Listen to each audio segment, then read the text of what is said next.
In 1943, Marshall was 8 years old, growing up in Detroit, Michigan, a Jewish boy who was getting beat up and kicked around. And his question at that point was, why do some people lose their compassion and other people, like Anne Frank, for instance, who had to undergo horrible oppression, how could she hold on to her compassion? And that's what ORNCC is in the business of. We're in the business of getting back in touch with our compassion. And Marshall is spearheading that effort.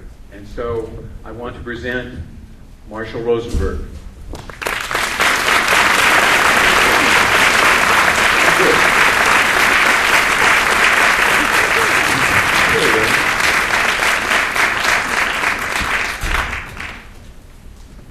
Good morning.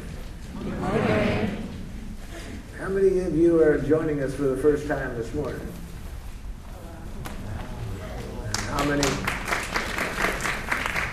And how many have never been exposed to nonviolent communication before? Most of you have been exposed. Okay, and here's a question I always hate to ask, but get it over with. How many that were here yesterday went home and ruined good relationships practicing? Just two.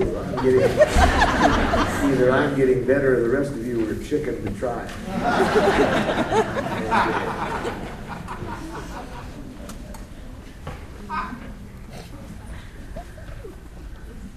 A woman came back in Santa Barbara one time and said, I went home and tried it last night and it didn't work. I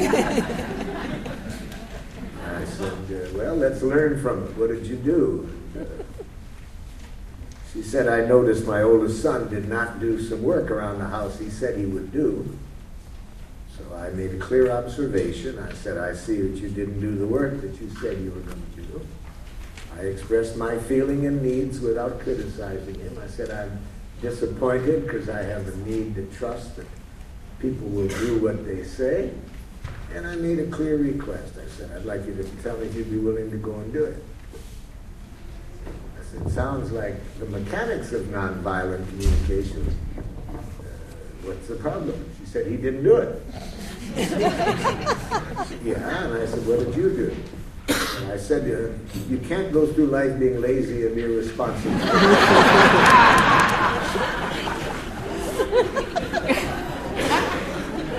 I said, I'm glad we have another day. I could see that she didn't remember about empathy, but more than that, I could see that I hadn't made clear the purpose of the process. She still thought that the purpose is to get people to do what you want. So let me start again today by saying how important it is that we be conscious of the intention of the process. It's to create a quality of connection with people that makes it enjoyable for us to contribute to one another's well-being. See, that's what we're trying to do, create that connection. Yeah, I'll probably repeat it 10 more times today. But the purpose is to create a quality of connection with people that makes it enjoyable for us to contribute to each other's well-being. I'll give you a song about it. A woman wrote a song about that intention, the quality of giving that I'm talking about. I think she says better in this song. It takes me half a day sometimes to explain. The quality of giving we're trying to introduce with her to support. The song is called Given To.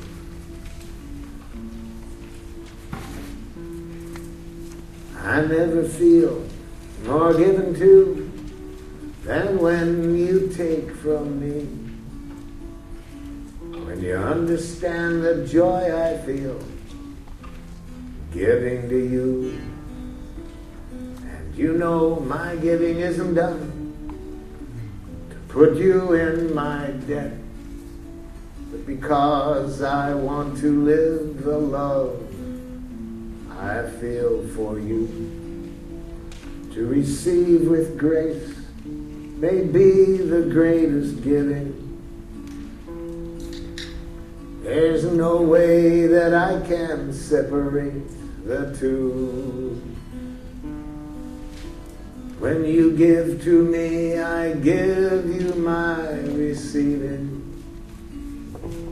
And when you take from me, I feel so given to.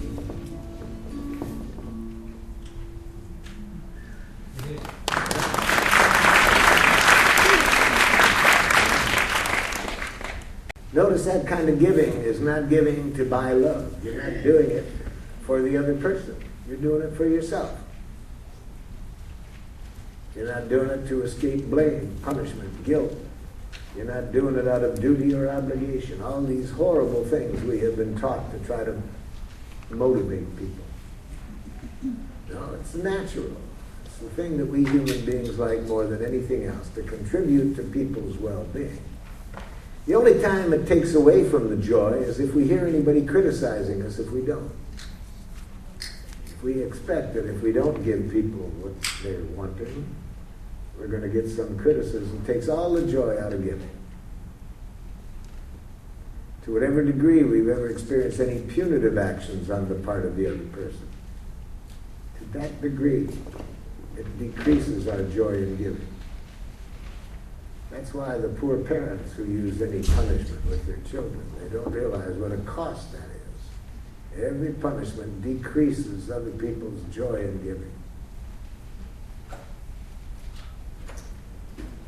So, our theme this morning is intimate relationships. Is that what you all understand? Did I get it right?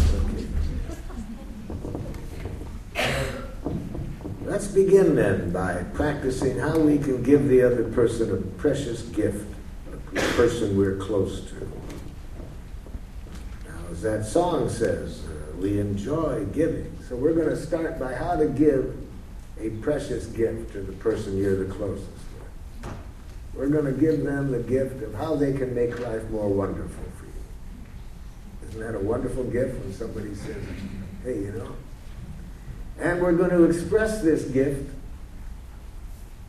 with Santa Claus energy. You see, we're going to tell this person a need of ours that isn't getting met in the relationship as well as we would like. And we're going to tell the person that, and we're going to tell them what we want so that our needs would be better met. Now, of course, if we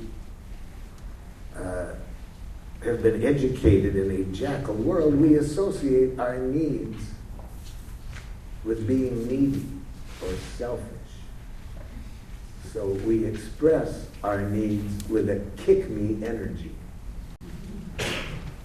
Let me show you what I mean by a kick-me energy.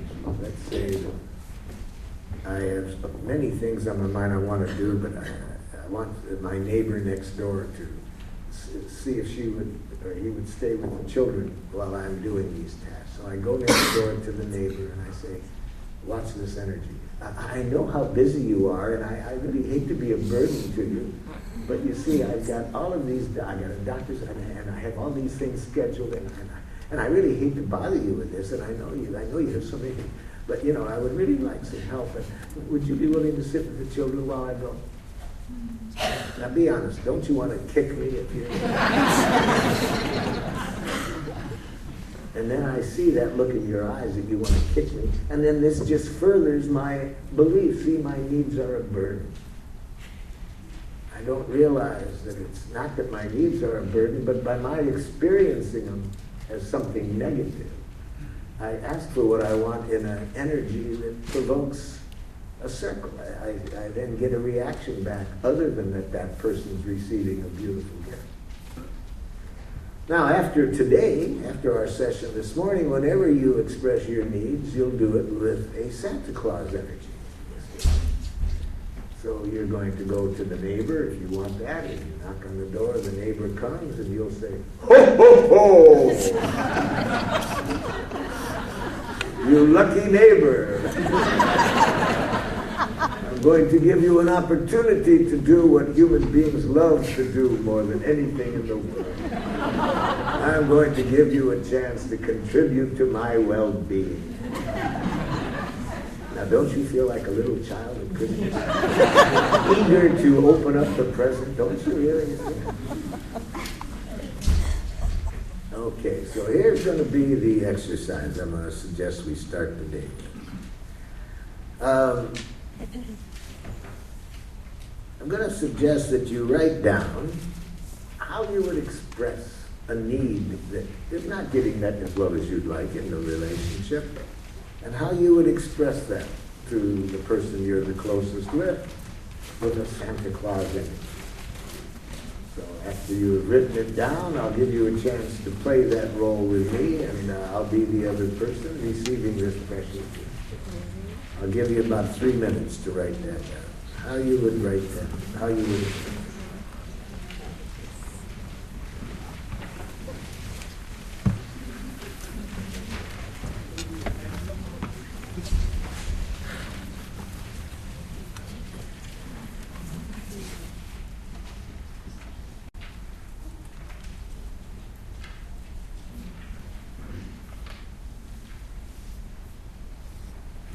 Okay, who's got one? Way back there, get that person a microphone, please. Okay. Okay, I'm going to be the person you say it to.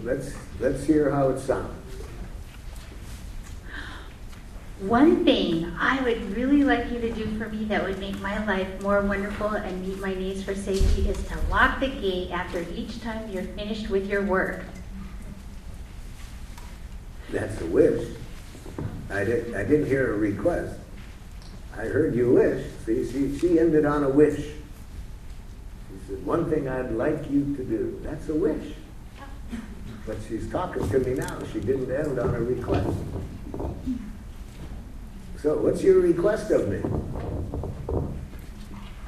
My request is to lock the gate. That's a wish. Oh. That's in the future. You're talking to me right now. So real important to know the difference between a need, a request, and a wish. If I say, I'd like you to go to the movie with me next week, that's a wish. That's what I'd like. It doesn't say what I want from you right now. We assume that that's implicit, that I'd like you to tell me if you want to do that.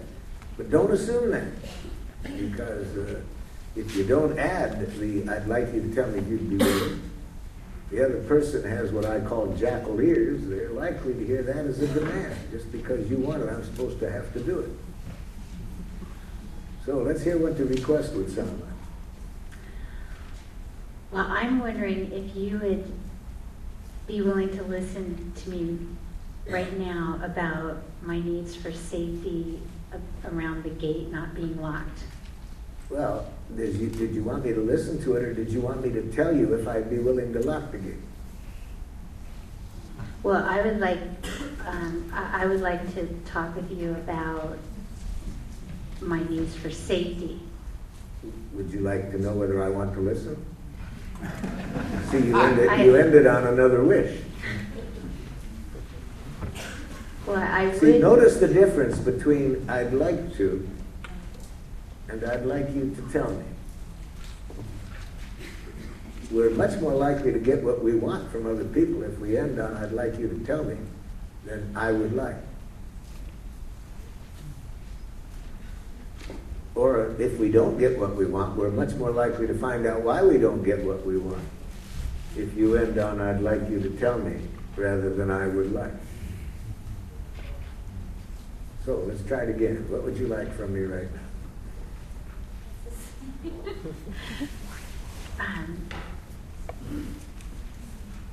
I'm lost. Sorry. I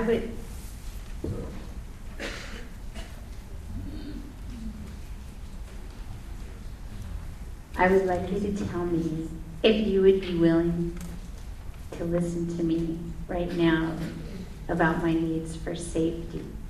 Do I have to?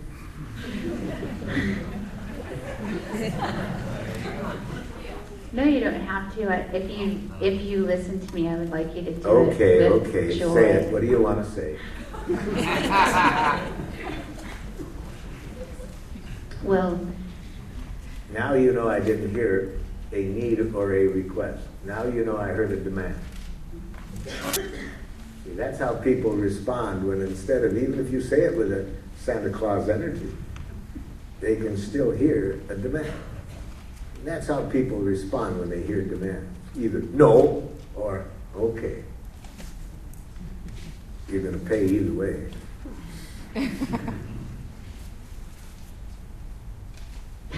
So go ahead, what do you want to say?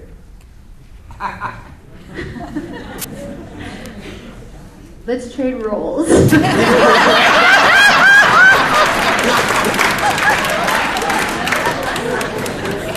it's Mother's Day, I'm willing to do it. Go ahead now, you be the other person. Oh, good.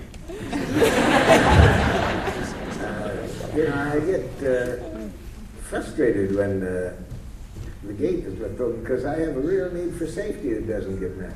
Would you be willing to take some time right now and talk with me about this? Okay.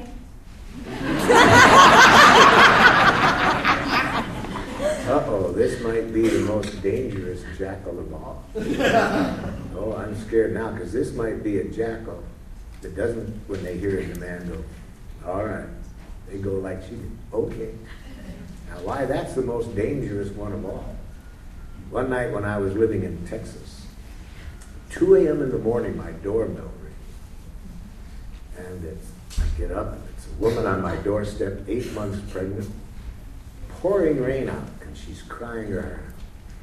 First thing she says when I open up the door, my husband, get me out of the house.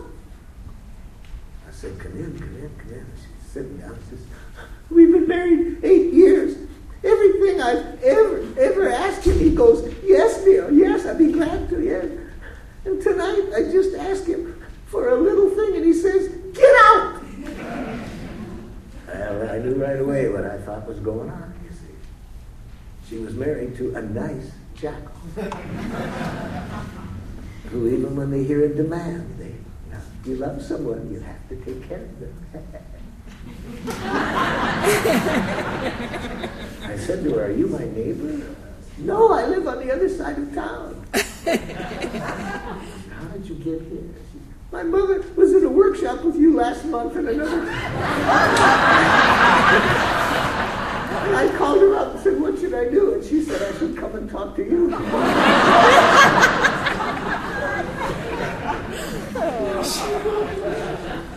So I called her husband and asked him to come over. I figured, why should I be up in the middle of the night talking to his wife while he's sleeping? I believe in revenge, you know. And yeah, he was just what I predicted. It was like, yes, dear, okay, yes. But he was doing it out of obligation, feeling that, you know, he wanted to make her happy, feeling he couldn't be loved if he didn't do what the other person wanted. A nice jackal, the most dangerous kind.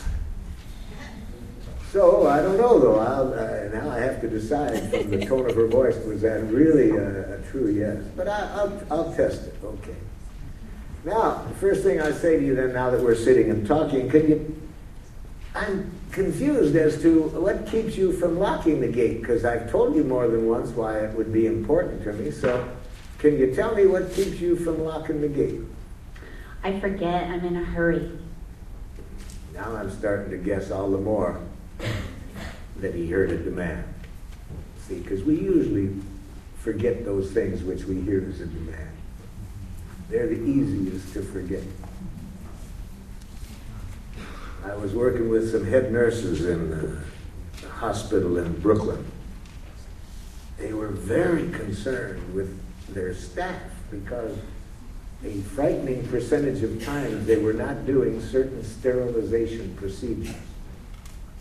And the head nurses said to me, we tell them over and over again they have to do this. They know that why this is necessary. I already knew why they didn't do it. Would you want to do anything for somebody who tells you things that way? See? Takes all the joy out of giving if you feel a have to, should, ought, must.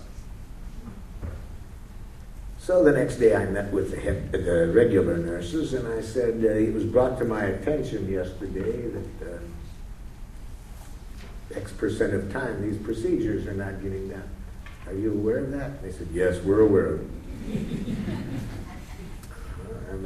Do you understand the purpose of these procedures? Of course, of course. People could die, from infections. Okay. Could you tell me what keeps them from getting done? Now silence. And finally a brave nurse speaks up, we forget. See, we always forget those things which come at us as a demand. They're the easiest things to forget because our heart isn't in it. We only have in mind if we don't do it, the other person will freak out.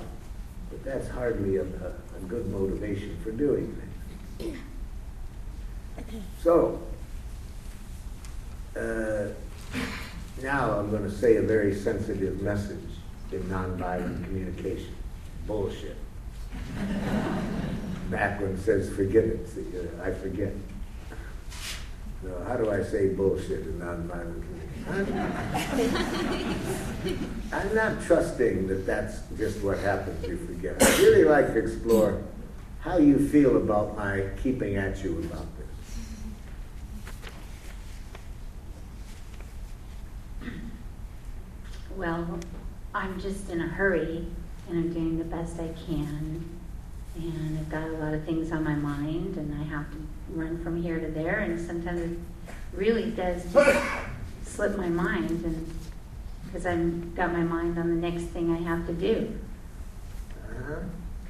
I'd like you to tell me if you have any annoyance at my nagging at you for this. Yeah, it's just kind of irritating because I just don't seem to measure up. Yeah.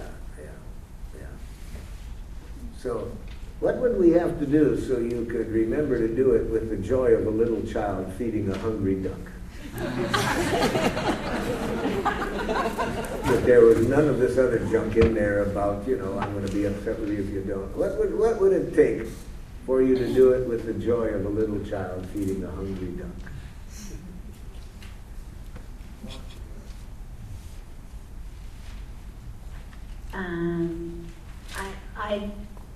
I just want to be able to make mistakes sometimes and not have it be a big deal. You've done it often enough. You should know by now you'll survive.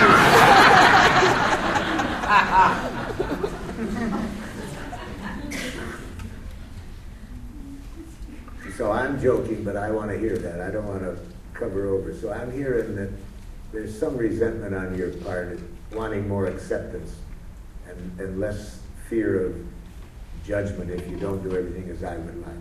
Yes. I'm glad we're talking about this. How could I tell you that I'm irritated as hell without you hearing a criticism? That's hard for me. But I don't think we can have the intimacy we want unless we can get to that. That's why it's important for me. Until I can express my pain and you receive it as a gift and my request as a request, not a demand, I doubt that we can have the intimacy we want. How do you feel when I tell you that? I feel sad. Me too, because I'm afraid of how much we're not sharing. Because we're afraid of it being heard as criticism or demand. So I'm glad to know we're talking about this now. Okay, any questions, reactions to this dialogue?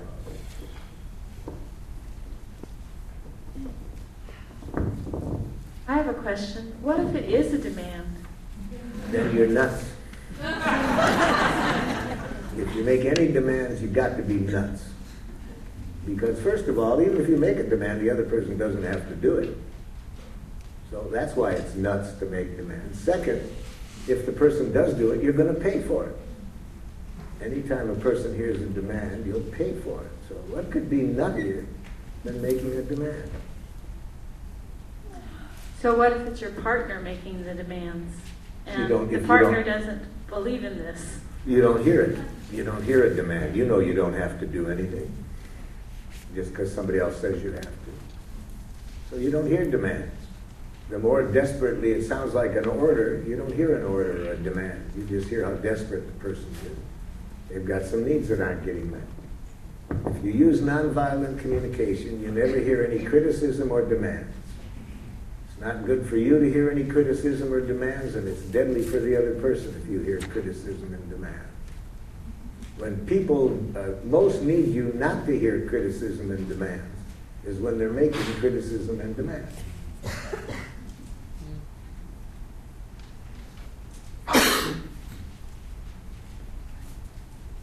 Yep. Let's get you a mic.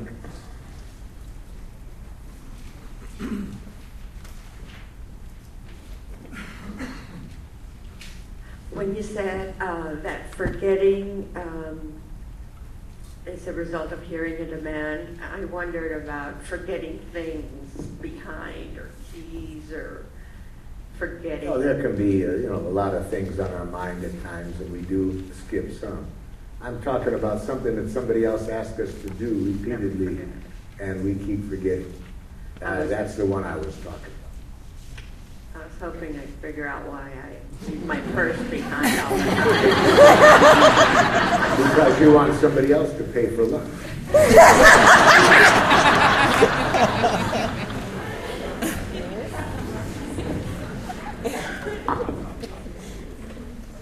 Well, it seems that in our relationship, I'm the great forgetter. This has been going on for a number of years, and actually had a little go around with it yesterday. I'm at the point where anytime I hear anything at all, I immediately hear a demand, even if it's spoken in NVC, and I need to learn how to get past that. Yeah, let's work on that. You have a disease I call maleitis. I have it too. My partner said to me one time, "You could read demands into a rock." I said, "Only if I love it."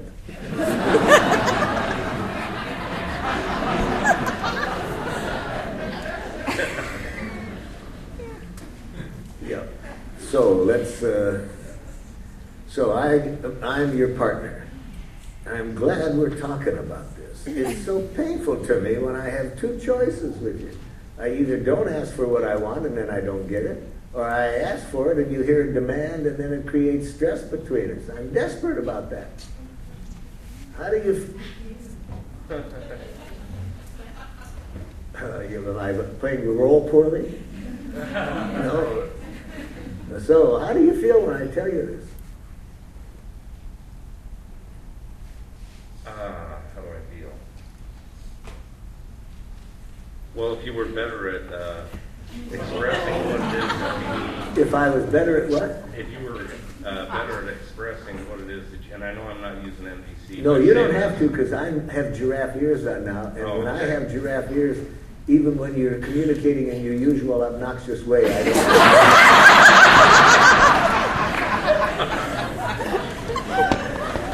All I can hear are gifts from Santa Claus.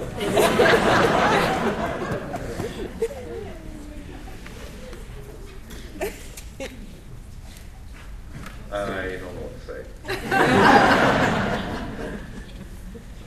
No, I'm serious. I want to know how I can let you know what my needs are, seriously, so that they would always feel to you like a gift and never a demand. What could I do to convince you that it is that, just a gift if you can enjoy giving it? Not make me pay for it when I don't meet them. So you want me to be able to empathize with the good reasons why you don't do it? Yeah. I got you. Yeah, that's not easy for me. I'm working on that part of nonviolent communication. Okay, so let's think of the last time you didn't do it. Let me practice seeing if I can empathize with the good reasons why you didn't. What's the last thing you didn't do that I freaked out about? Well, I forgot to tape a television show. Yeah, okay. So you would have liked me to say, so you had a lot of other things on your mind and that just forgot it. That might have been nice. Yeah. Yeah. Now, if I had done that first, could you have heard this? Boy, I'm just really sad and frustrated because I had so wanted that program. And all I want now is just understanding. I'm not trying to make you feel guilty. I just need some understanding how disappointed I am. If I said that, could you hear that without hearing me playing a guilt trip? Yeah, that was basically the discussion that we had yesterday. Yeah. About what was the discussion? Want to summarize it for us? Yeah, very much similar Similar to, to what you just. it went that way? Yeah. Oh, good. And I realize that, a lot of the time, I don't hear something if it's not important to me. And I made an effort to address the situation by buying some sticky pads. Mm-hmm. And, if I'm requested to do something, and I can write it down on this sticky pad and stick it on the front door, so I can't get out of the house without seeing it. Well, I bet that's not a hard thing to solve, but that's all it is, just to remember the thing. The biggest problem is when we hear demands. You see, that's the big problem, because then we'll even go blind seeing the sticky pad on the door. Yeah, down here is a request. So what if you don't really want to do it, and you don't even realize you don't want to do it, and then you forget? How do you get in touch, the first step of getting in touch with your feelings and needs in the first place? By stopping before you say yes, and really looking inside to make sure if you say yes, it's with the joy of a little child feeding a hungry duck. And Don't ever agree to anything unless you can do it with the joy of a little child feeding a hungry duck. And the second part of my question, I'm wondering if I make a request and I feel like I'm pretty, careful with my words and make the request, and I get silence and I don't get an answer, maybe. If you have giraffe ears on, for those of you who have not been with me before, we use giraffe as a symbol for nonviolent communication. If the other person cannot be silent, because even the silence is a loud screaming message. Even silence is an expression of feelings and needs at that moment. So you hear the feelings and needs being expressed through the silence. Yeah.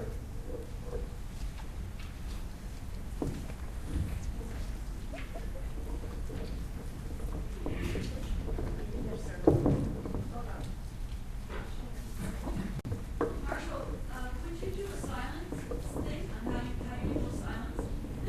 Thank you.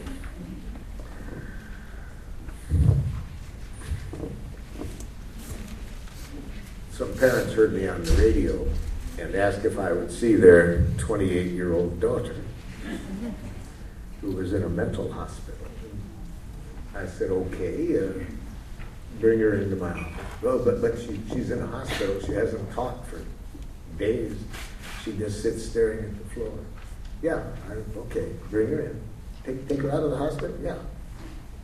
It's hard for me to teach a person giraffe when they're in a jackal institution that pretends like there's such a thing as mental illness. Get them out of that environment as soon as you can. So they walk in with her, each under her one arm, because she wouldn't have walked in by herself. So now she's sitting in a chair looking at the floor.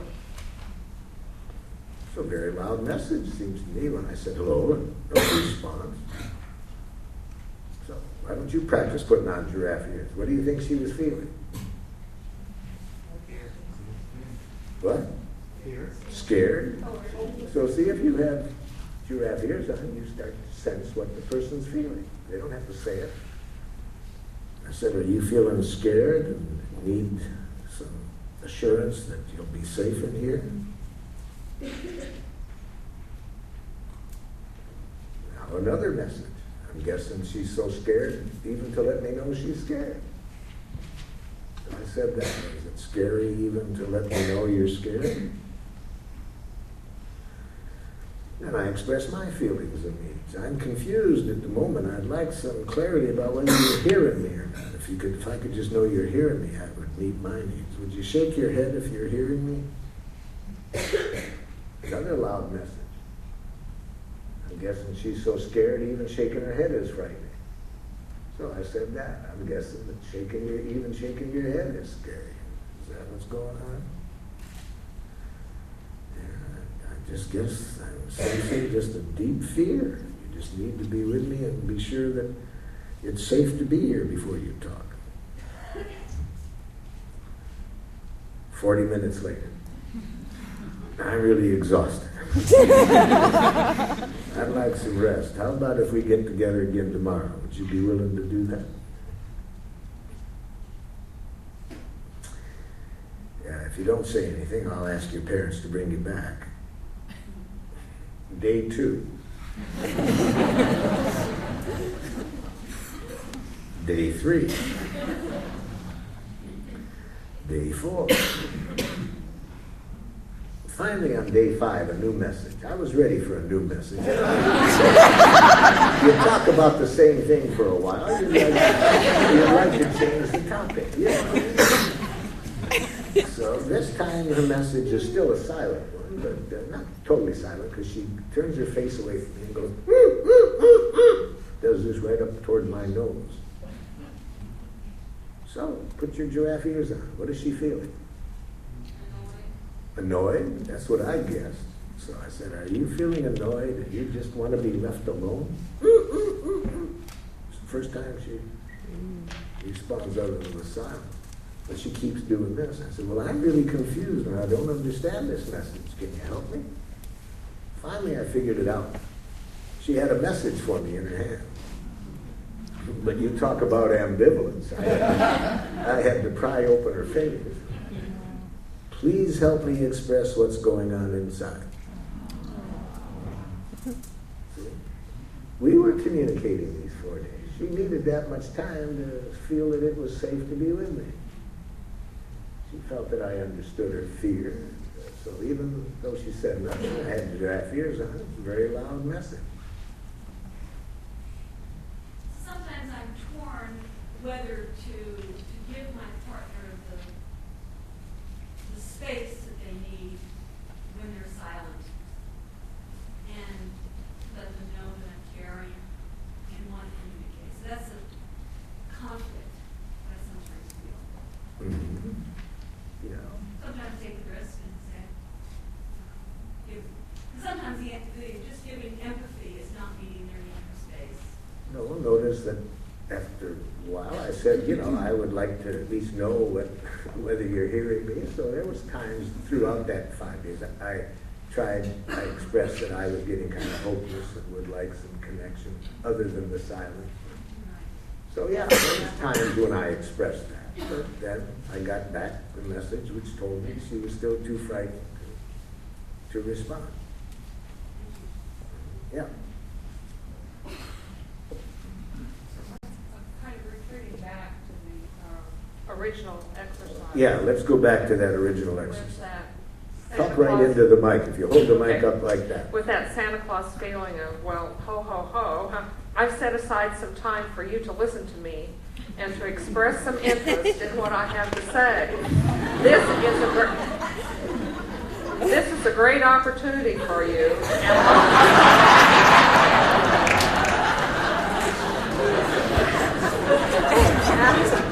And ultimately, for my need for feeling understood. I like that, but we did end on a request. I just heard a wish, but I didn't hear a request. Would you be willing to? And get criticized again? That's all you ever do is criticize. Well, what I have to say is not criticism. Yeah, that's what you say, but it's a criticism implicit in it. Well, ho, ho, ho. It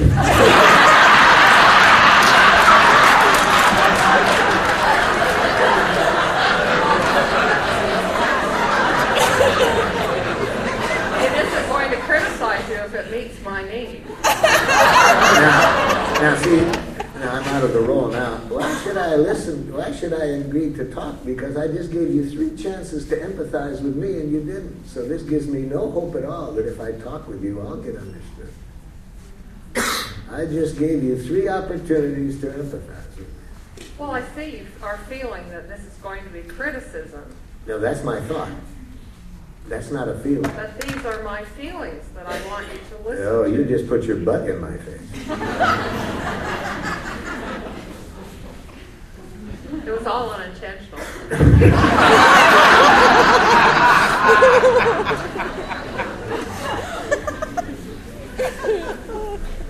Let's go over this again, and this time put these ears on here. Why should I talk? You never listen when we do. It's all you. It's all about you. It's all about you. Well, I can see this is just making you more angry. Should we wait for... Oh, For no, another no, no. I time don't feel any discuss this? empathy. You said I can see that this is, but I don't feel that you're really with me. Well, are you feeling angry by my request to Uh-oh. be listened to? Uh-oh, uh-oh. You said, are you being angry by my request? You see, you're going right into the jaws of the jackal. Never connect yourself to the other person's feelings. Never say, Well, are you feeling angry? yes, because why? You tell me. Because you never listen. What would you like me to listen No, to? hold it. I just gave you a big gift. Receive it. I just told you a need of mine that doesn't get met when we talk. I will listen first. No. You're jumping to solutions before I've had the empathy I need. Hear my needs. Hear my pain is my need. I hear your need. No, you don't. You want to be listened to. Is But this your need? Here's what I need back from you. So are you feeling irritated and want to protect yourself from being in a conversation where your needs for understanding don't get met? See, connect just with what's alive in me now. Give me a chance to say more if there's more in there. Don't jump right to solutions. Do you have more feelings around this issue? No, don't ask that kind of question. Just the only question to ask is, are you feeling because you're needing? Get in that rhythm so that all you hear back from other people in a conflict situation, are you feeling because you're needing? And leave the word I and me out of there. Don't connect yourself to other people's pain. You can't cause other people's pain. Their pain doesn't come from you. Their pain comes from their needs not being met. That's what they need to hear, have you hear. Well, ho, ho, ho. Are you feeling because you're needy? That now, fill in those 2 blanks. What am I feeling and what am I needing?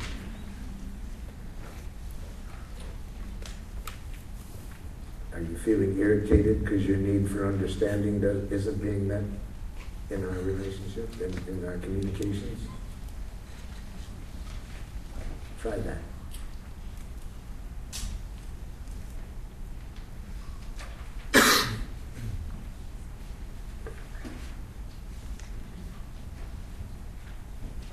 You never listen anyway. Why should we talk? Are you feeling a need?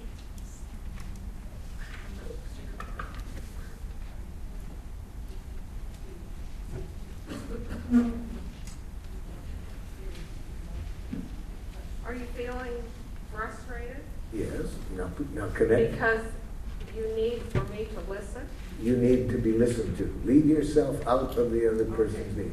If you are not around, I can still get my need for understanding that. There's 6 billion people. So I don't have a need for you to listen. I have a need to be understood. And I would like it from you, but leave aside the strategy. So yeah, that's it. Are you feeling irritated because your need for understanding doesn't get met? Yeah. Okay. Any other question you want to ask about that? When do we get back to you listening? If you empathize with that, we're well on our way. We're well on our way. When we hear the reason behind a no, we're well on our way to getting everybody's needs met. If we hear a no as a rejection, as defensiveness, then we're far from getting our need met. A no is a precious message if we translate it into the need that it's trying to express. So here, the reason I didn't want to listen, I was saying no, was an expression of a need to protect myself from the frustration I've had in the past when we've talked and I didn't get my need for understanding that. So if you have giraffe ears on, you will see that. You will then see ways in which we can both get our needs met. No is one of the most important messages to see the beauty in. If you hear the truth behind a no, it'll always be a precious message. But if you hear it as a rejection, misery comes. There is no such thing as rejection in giraffe land. There is no such thing as a person not wanting to or not being willing to. We don't hear those things. We hear the need, the good reasons why a person is choosing not to do things. Okay? Yeah. Pardon? You don't believe it. You don't believe what? I just don't believe it. It's just not my experience. Don't believe what?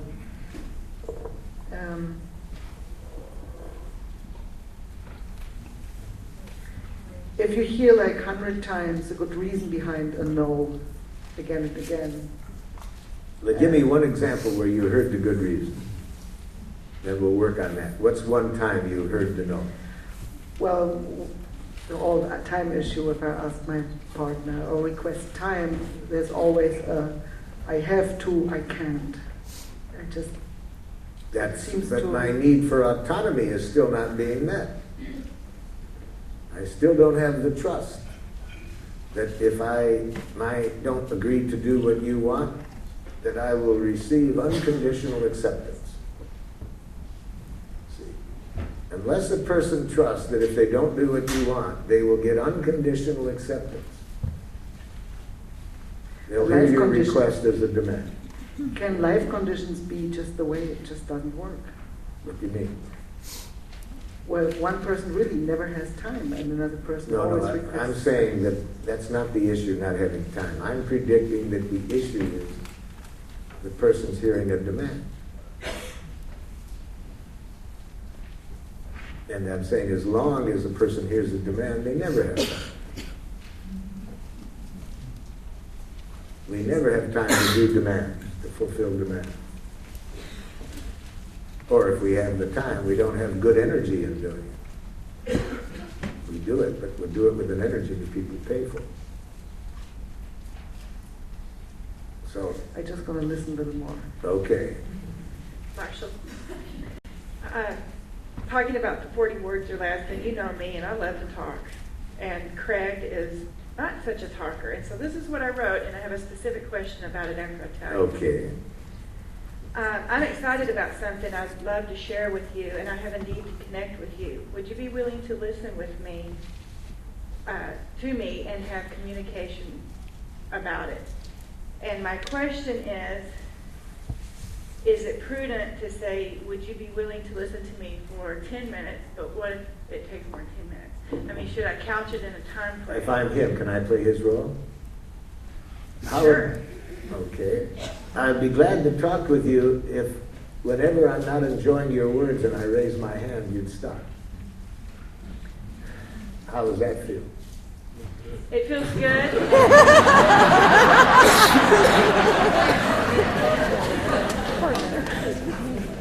I do anyway. I stop listening. Yeah.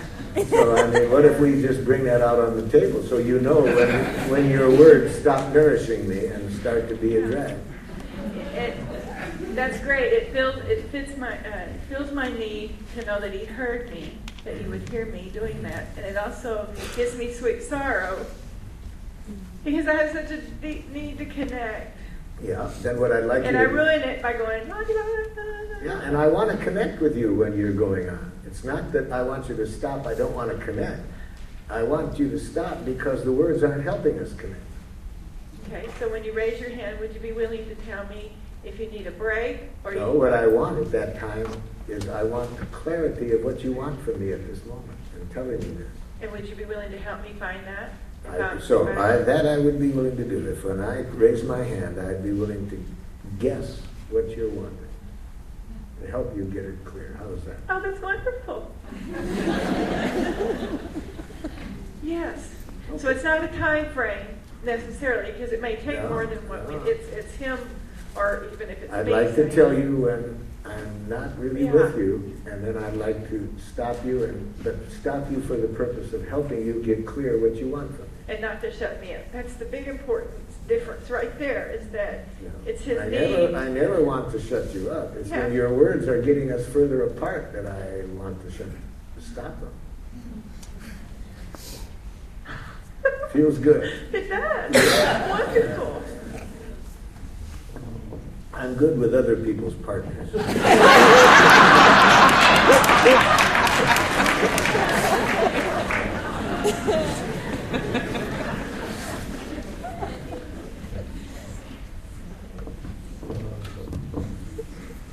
Hi. I need help solving a problem. My husband gives me everything that I need, along with everything I don't need. He does everything for me. And I'm feeling sad because I need connection with him. And I don't feel that he tries to take care of his own needs. He doesn't voice Say them. that to me. I'm the husband now. Say it in nonviolent communication. I am sad because I need connection with you, and I'm worried that your needs aren't being met. Don't end on a worry. End on a request. End on I would like your needs to be met. That's a wish. What do you want from me right now? The present request helps us live in the now. See, we're not used to that. We're used to living in the past. We talk endlessly about what happened. We're thinking about what's going to happen in the future, but we don't know how to live in the only place that there is to live, in the now. So the request brings us back to now. So Can you help me know what to do to take care of help him? is much too vague. What do you want me to do? If I say to my youngest son, I'd like you to help with the dishes, he interprets it as supervise.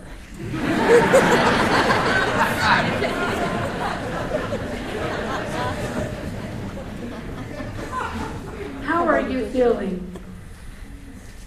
I don't know. Are your needs being met? I guess. What can I do to make your life more wonderful? You're making it wonderful. Okay, I don't know what to do. Well, how does it feel to be unique? You're the only woman that has a husband like that in the whole world. I hear many people don't trust that. No, this is very frequently. So let me put giraffe ears on this husband.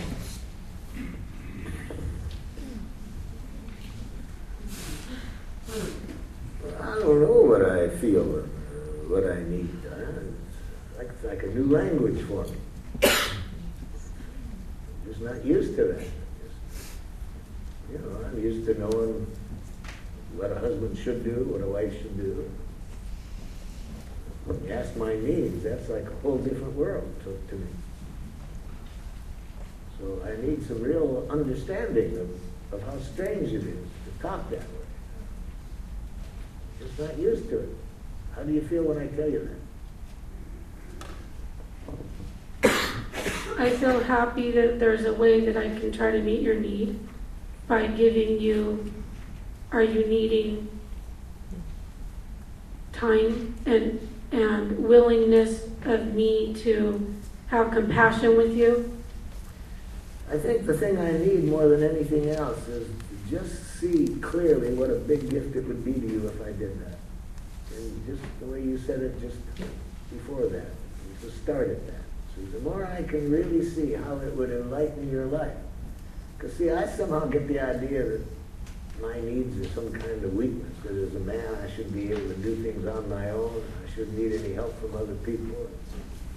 So to come from that orientation to seeing my needs and feelings as a gift to you, that's a large jump. Is that clear? Could you tell me back what you heard me say so I can see if I made that clear? That it makes you feel happy that you are meeting a need of mine to help you. Is that correct? No, that to hear my feelings and needs would be a gift to you. That's like Mars. Because I'm starting from the cultural training. I shouldn't have any needs. If I'm a real man, I don't need anything from anybody. And I certainly don't have any feelings like hurt, frustration, sadness, fear. So to hear that that would be a gift to you, that's a big stretch in my development to see that. So on a daily basis, how do I make sure your needs are being met? Remind you it's a gift? Before we get to that, I need you to really hear this. So could you tell me back what you hear? This is really important to me that you hear this. That it is a gift to you that I want your needs to be met. It's a gift to me. It's shocking to me that it would be a gift to you to hear what my feelings and needs are. So you're feeling uncomfortable. It's just a shock. It's in one respect so beautiful, but it's so different than what I've ever learned. I've always learned that man is Sir Galahad. It's my job to meet my wife's needs. So the idea that my needs could be a gift to you, it's like another whole world. So it feels foreign to you. Pardon? It feels foreign to you. Yeah, thank you. It's beautiful. I love it at one level, but it's kind of scary because it's just so different. So thank you for hearing that. How do you feel when I tell you this?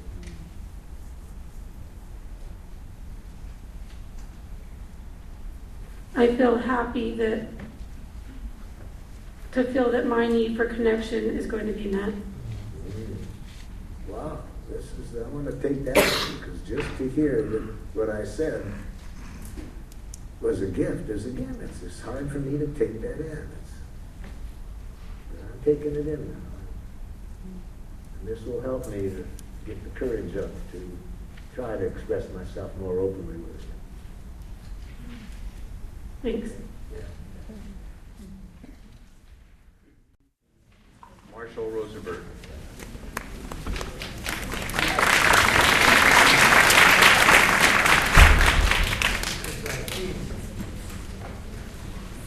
Our theme today is on couples' relationships, intimacy. I thought I would sing a tender love song that a friend of mine wrote for her husband.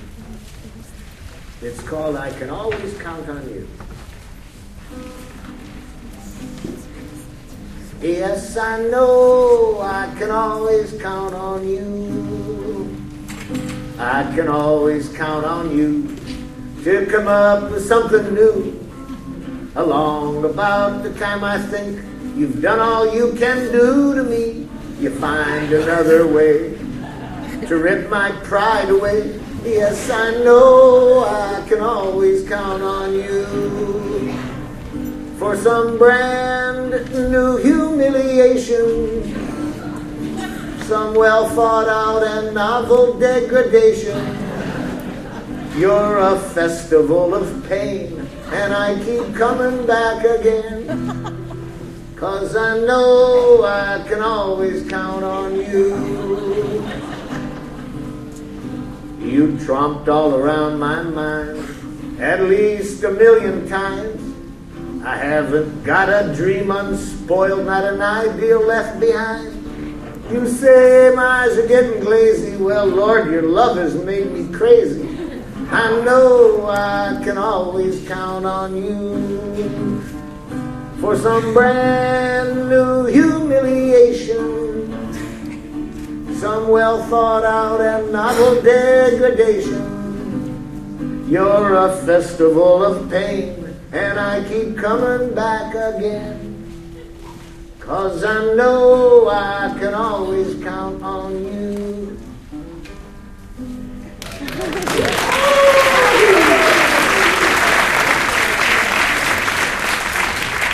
Isn't that a tender love song?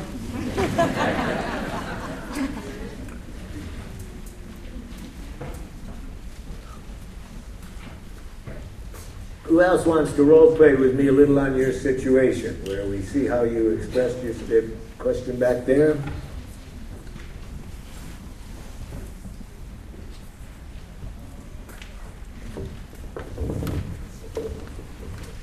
It's me again, the chronic forgetter. My question is this, and I'll have to give you a little bit of history here before I ask the question.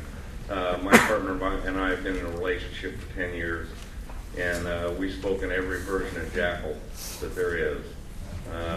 I mean, it got to the point where we decided to separate and try a trial separation, and we're trying to learn a new way to communicate so that we can make this relationship work. My question would be, one of my concerns is that our needs are so different that they're not compatible.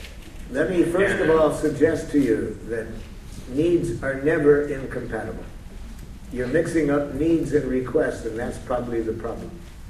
Okay. I guess my question would be is it possible that her need for autonomy and my need for connection are so great that it's just not possible? That's an easy one to work out. As long as the person with the autonomy needs doesn't hear a demand in the other person's needs. We all have both of those needs. We have autonomy and we have needs for connection. We have both. The problem can be easily worked out strategy-wise unless either party hears a criticism or a demand. That's what keeps the conflict from being resolved. Not the needs. It's real important to know that needs are never in conflict. So NVC can be used in every situation. There's not a situation that NVC can't reconcile? I have never seen it. I'm not saying it doesn't exist. Now, when I have had couples get their needs clear and looking for strategies for meeting those needs, they have mutually come sometimes to separate. That might be the best strategy for some people, given how they want their needs met. And I had one couple I helped get a divorce. They invited the families on both sides. It was a very beautiful celebration. But that's usually not the case. And most people, the separation is created because they mix up needs and strategies. They hear demands or they hear criticism. And then the simplest of conflicts then cannot be dealt with. It cannot be resolved. If either party hears a criticism or a demand. Thanks. I work a lot with couples groups where we just have groups of couples together, and I told the group I was with yesterday how when I work with couples groups, we identify the couple who has had the longest standing conflict that they haven't been able to resolve. And I predict that we'll resolve the conflict within 20 minutes from the point at which each can tell me what the other party's needs are. And I'd say 75% of the time we make it within 20 minutes from the point at which they can each tell me what the other person's needs are, but it could take 2 hours to get that far, even with my help, because they have enemy images of each other. I asked each side, can you tell me, here's a good example. I was working with a couple in Toronto, Canada, at the point of divorce. And I said, I predict we can resolve this within 20 minutes from the point at which you can both tell me what your needs are. Who was willing to start? The husband looks at the wife and said, "You are totally insensitive to my needs." See, I ask him for his needs, and he gives me a diagnosis of his life. That's why conflicts aren't resolved. Enemy images. What seems to be hard is that What really seems to be hard is that our history has been that we speak so much jackal to each other that even though we're trying to do NVC now, even NVC seems like jackal. It can be used that way. You know what I mean? Oh, I don't know. I don't know exactly what you mean, but NVC can be used in a jackal way. It's like there's a raw nerve, and anything at all. It's like having a toothache, and Okay, throw a little let's sugar do on it. Let's do it. I'm going to play her role. Okay. I'm going to play her role with giraffe ears. Would you be willing to go down and be next to Marshall? I suppose, yeah. That'd be okay.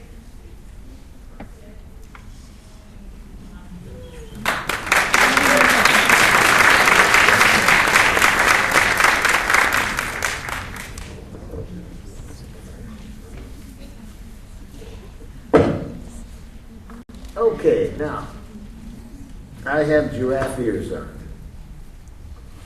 And so you have an easy job. You don't have to worry about how you communicate, because now that I have giraffe ears on, you cannot speak jackal. Everything you say is perfect giraffe. So you don't have to worry about a thing. Yeah. So, I'm getting set up here. no, you have a lucky job. I have giraffe ears. So I'd like to hear what I could do to make life more wonderful for you. That would be a big gift for me. Could you tell me?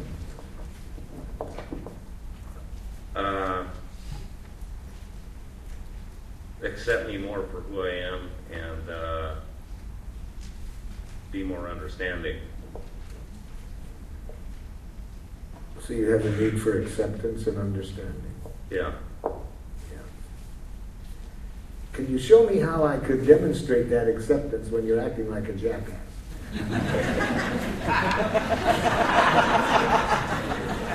Am I acting like a jackass?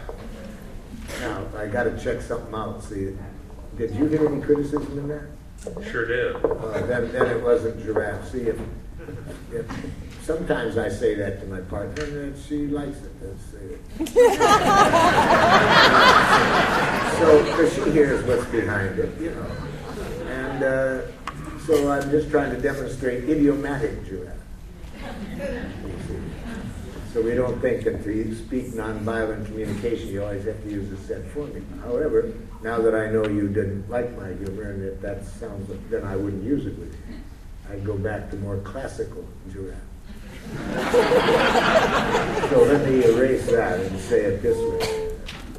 How can I show you acceptance when I'm in deep pain in relationship to something you're doing?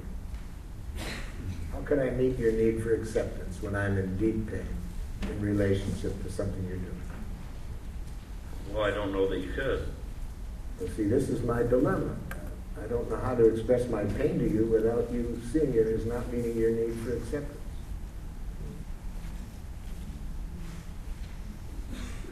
So let's try it. Let me try an area where I'd like you to learn how to enjoy my pain. Isn't that what I've been doing for the last 10 years?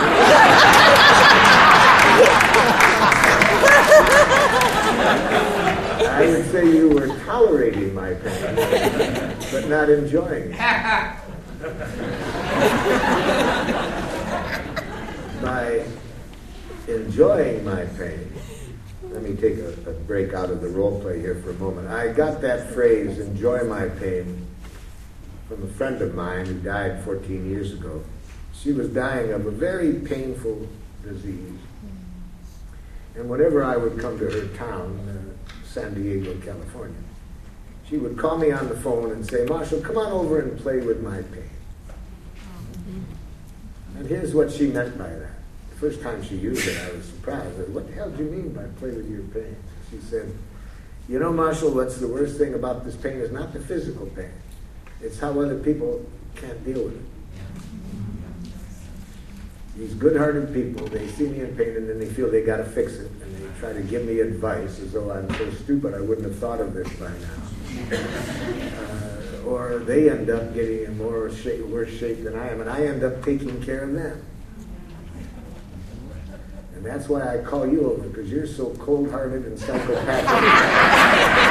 And you don't give a rat's ass about anybody but yourself. So you can listen to me, you enjoy my pain. So that's what she meant. She meant, of course, by that I could be with her without taking responsibility for feeling like I had to fix it. I know that she just needed empathy. And it was precious for her that I could just be with her. And then she says it's like play, even if it's pain, when you can have this quality of connection. Okay, so now you know what I mean by play with pain. So what I want, now I'm back in the role. I'd like you to be able to play with my pain in the way that Marshall described that. So that instead of you seeing it as not accepting it, that it would really be a source of connection. And how could I do that? Like if I'm really in pain about something, how could I express it so it would have that quality of connecting us rather than violating your need for acceptance? Well, you could tell me that you have a need for me to listen and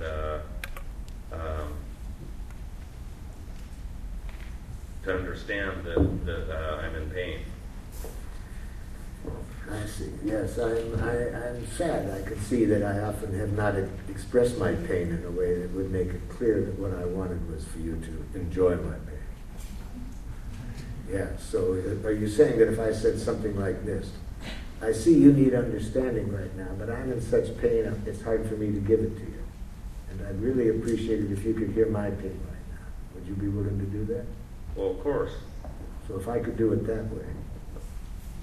Okay, now tell me the criticism I make of you that's the hardest for you to feel acceptance, and I'll see if I can say it a different way. What do I say to you that triggers you the most?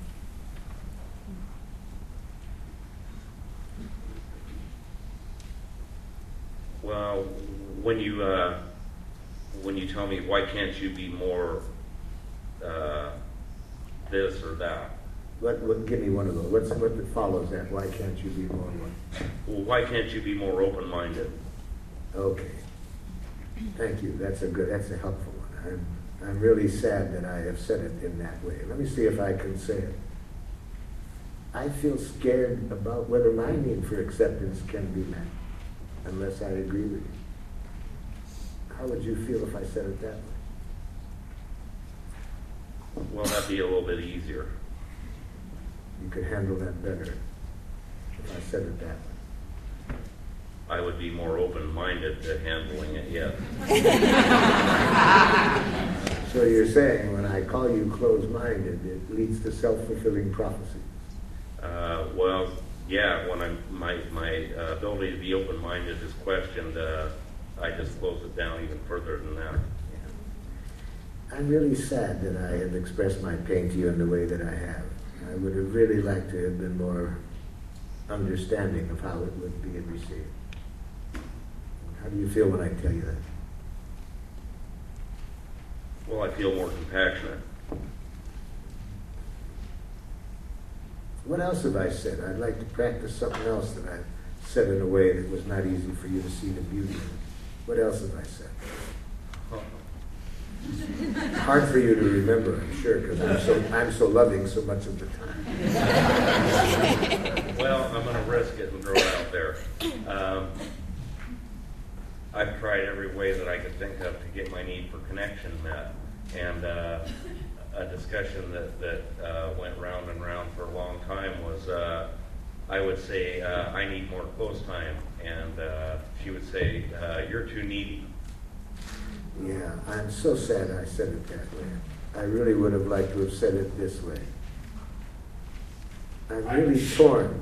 I see you have a need for closeness, and I have a need for some empathy for my pain before I can be sincerely close with you.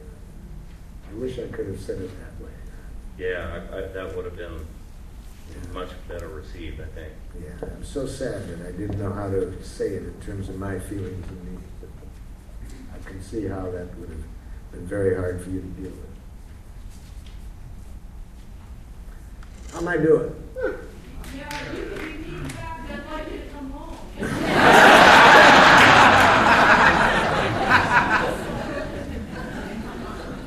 Check with my partner before you get into something like that.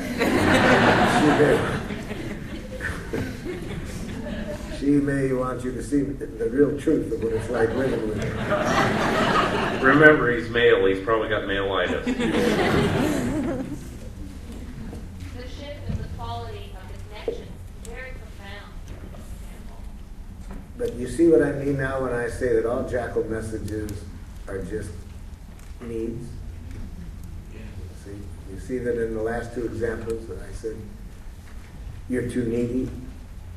It's an expression of my need for some empathy for the pain that keeps me from being able to. So all judgments are beautiful messages if we can see the need they're trying to express. Can you demonstrate a couple fundamentals about jackal versus giraffe for people who are here for the first time to understand what those terms mean to you?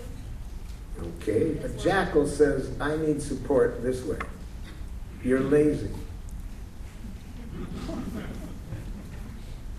A giraffe says, I need support. Would you be willing, I need support in getting the house in order. Would you be willing to pick up the toys in your room? A jackal says, the room is a mess. Clean it up. So they either make a judgment and a demand or a diagnosis. The idea is if you make a diagnosis of somebody, they see what's wrong with them and they will repent, hate themselves enough to change. You see, that's how we have been educated to communicate. So that husband I told you, who said to his wife, you're totally insensitive to my needs. Now, do you predict that made her more sensitive to his needs? See, we have been taught a suicidal language. That when we need something the most, we express it in a way that makes it an enormous challenge for people to enjoy giving it to us. Yeah, please. You're welcome.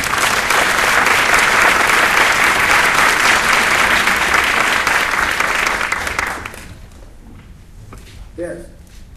How do you let go of wanting something to be done? Like I have a need for order, and I would like the bathroom to be clean. Here we go. How do I let go of actually having it to be done so that it's a clean request? You don't have to ever let go of your needs or requests in nonviolent communication. You have to not be addicted to your request.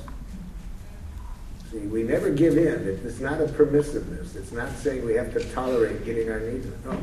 You have to know the difference between the objective of getting the bathroom clean and creating the connection with that person that will allow your needs and theirs to be met in that situation.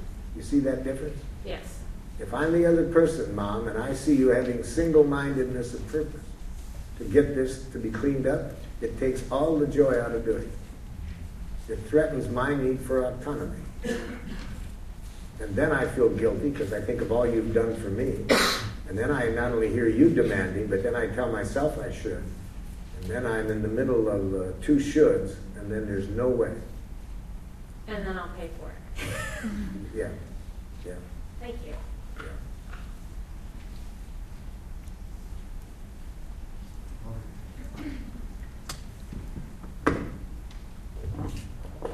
Thank you. So I'm still confused about demands and needs. I have an allergy to cats. Yeah. And if there's cat hair on my bed, I'll cough and snot. Yeah, and the more you give me justification, the more I hear a demand. Right, and it is a demand. Let's be really clear. No, it isn't a demand. It isn't? No, there is no such thing as a demand if we have giraffe ears on. Okay. Well, it's a need. But if another person has jackal ears on, I wanted you to point out that just that you were explaining would be heard as a demand, because then you sound like a lawyer in court. And so now with all of that fact that you're showing me how damn sick you get if I don't respond to the cat, now I don't want to remove the cat. Right, okay. So what do I do? Kill the cat? No, there's not a cat. I already killed it. What I need is... kill the unnecessary explanation. Okay.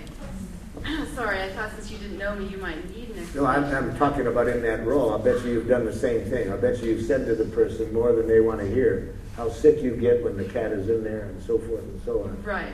True. Yeah. So here's what I need. I need you to, well, I'll just tell you. I really would like for my partner, I need for my partner to not come to bed wearing clothes covered with cat hair. Because if that happens, I can't sleep. Yeah. And now I'm the partner. Yeah. We'll be well on our way to doing that, to getting your need met, if you empathize with why I don't do it. Okay, so I'll make my request and you tell me something. No, you got to start before the request.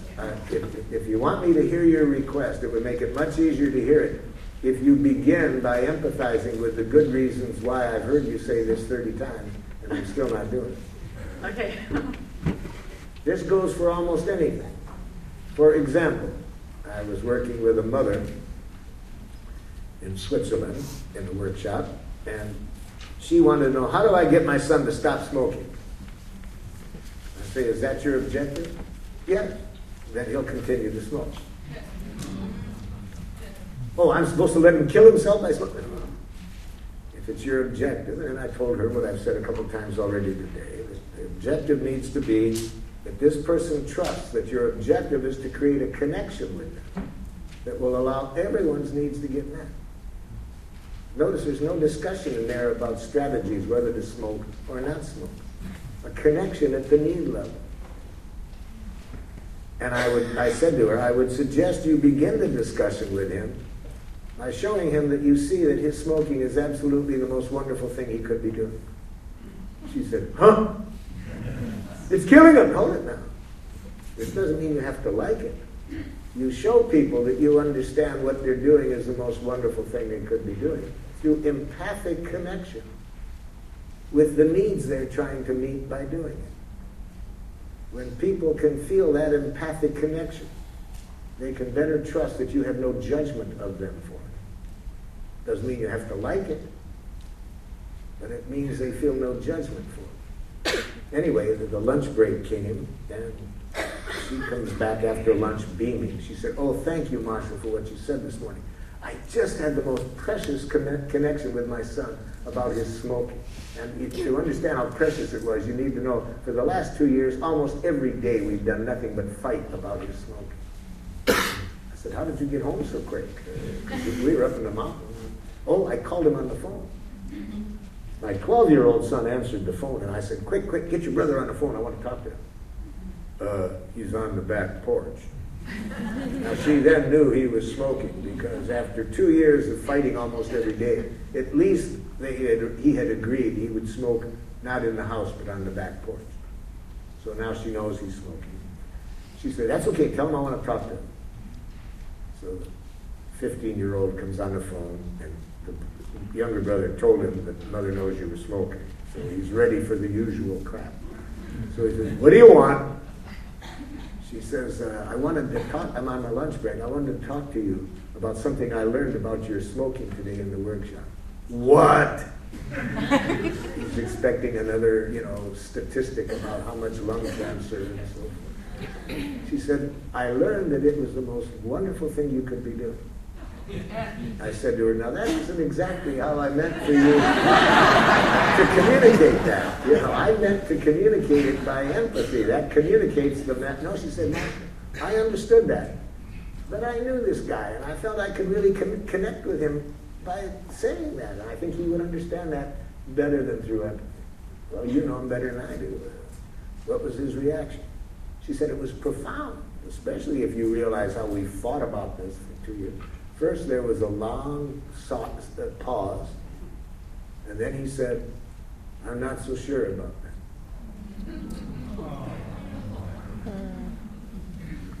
So the most powerful thing you can do when somebody's doing something you don't like, if you really like wearing, coming to bed with 6 cats, did you say, or something? No, they were 7.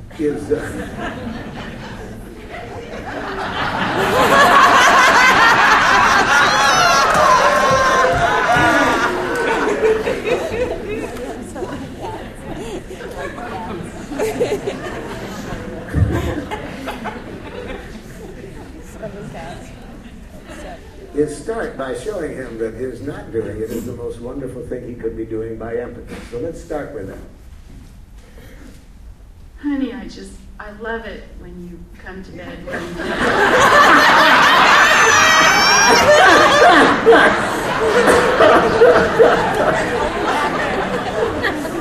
It looks so good on you.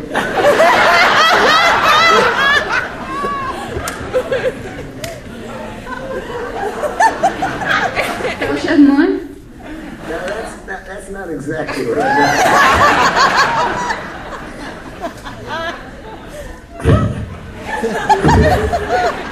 Start with empathy for what goes on in me that keeps me from doing what you want. Honey, I know that you love cats, and I really admire the way that all the cats in the neighborhood come to you.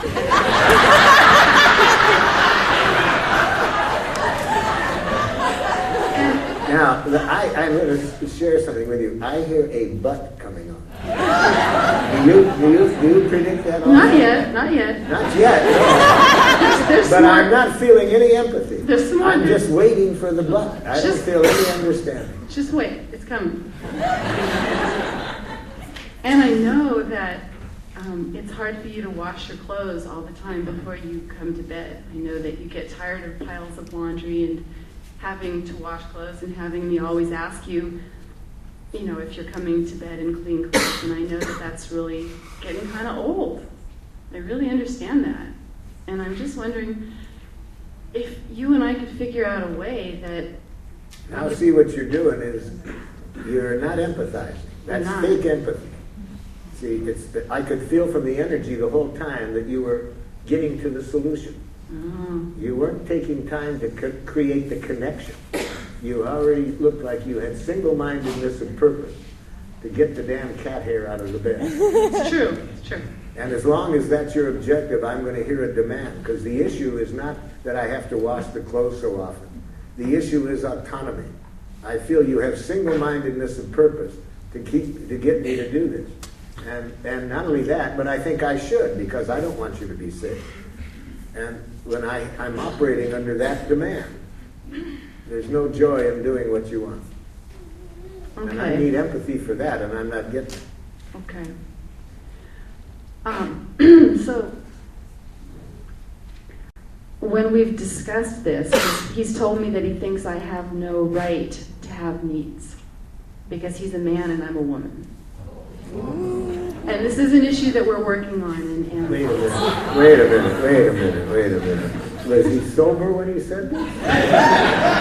Yes, and also very honest. You were talking well, say it again then. I didn't get it. So he said what? I'm going to put my giraffe ears on and see if I can guess what he was feeling and meaning when he said it. Okay. See, this is a good example of when you never want to hear what a jackal thinks.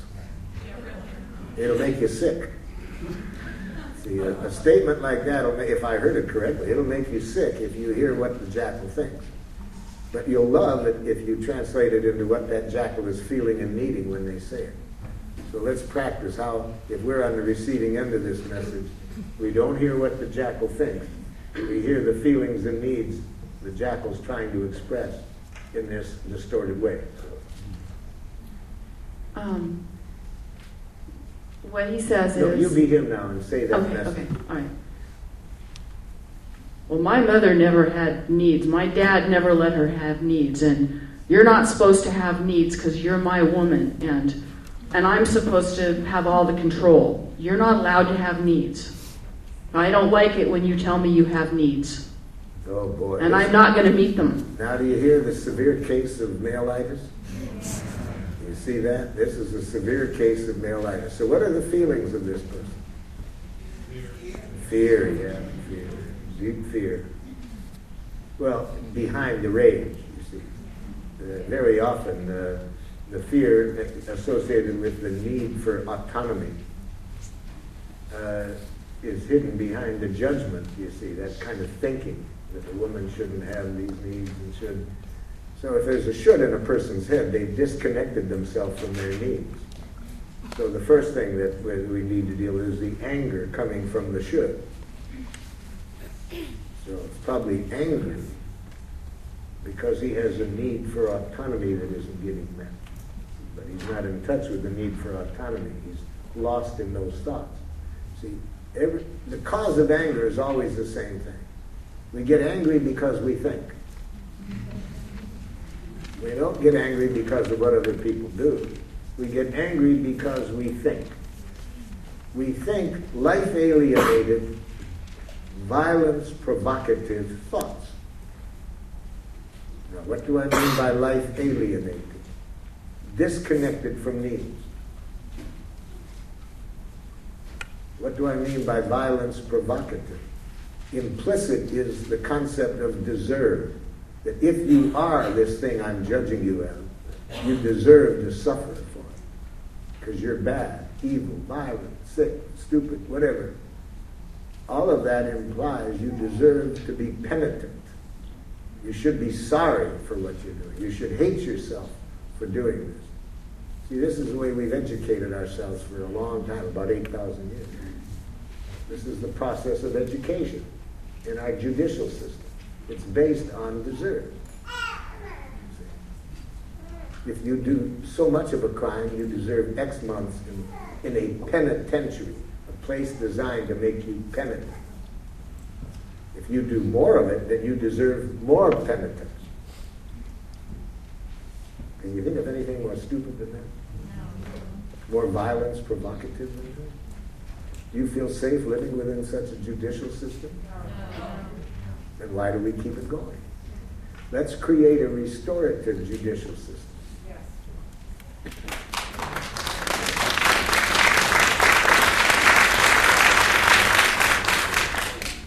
Okay, well that's another issue. But I like to sneak that one in every chance I get.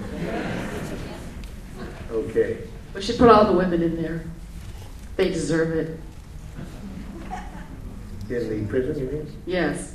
Women should be in prison so because they're uppity. If I'm hearing you, you really feel a lot of anger and want some respect that you're not receiving in your relationships with women. Damn right. Yeah. You really have a strong need for respect that isn't getting met. Yeah. My woman should just do what I say and not give me any lip. Yeah. You'd really like respect, and the way you'd like that is if the person, your woman, could do what you would like and do it without question. Yeah. Yeah, she shouldn't question me. She shouldn't have needs or feelings. I don't want to talk about feelings. I just want to live my life and just be served.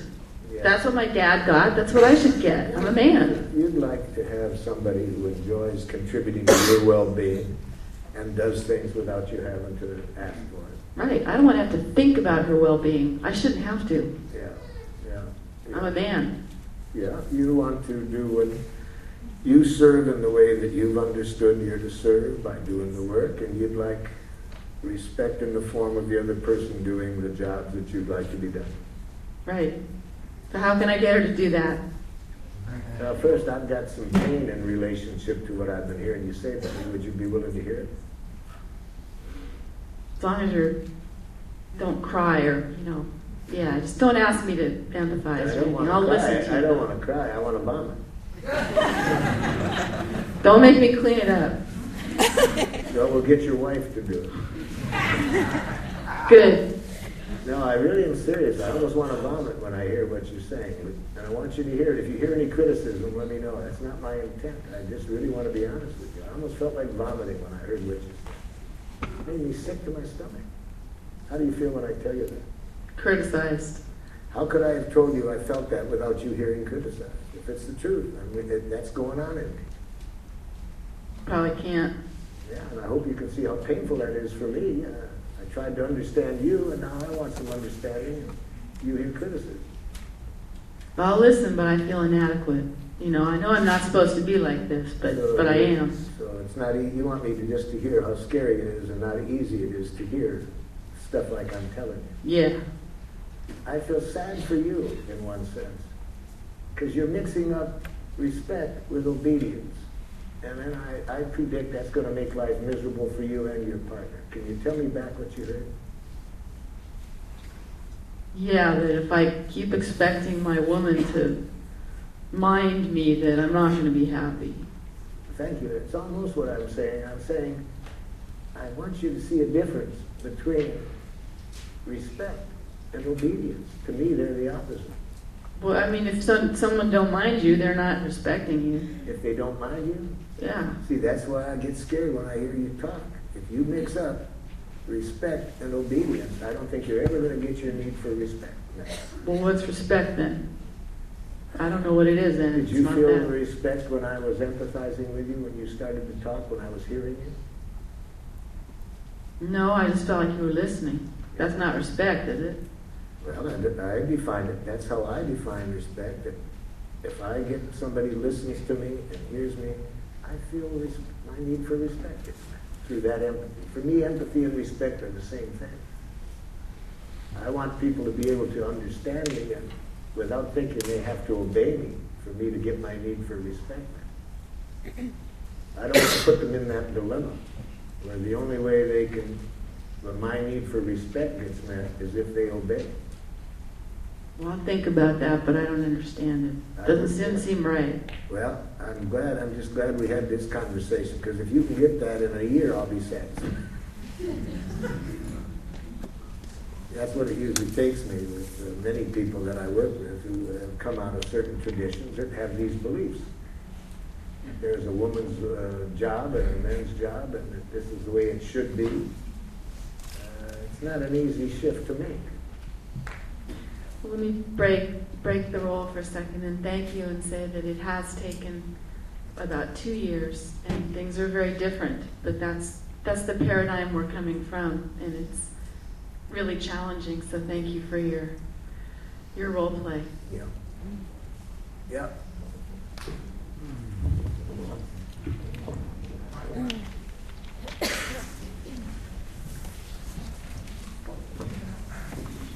Is it, I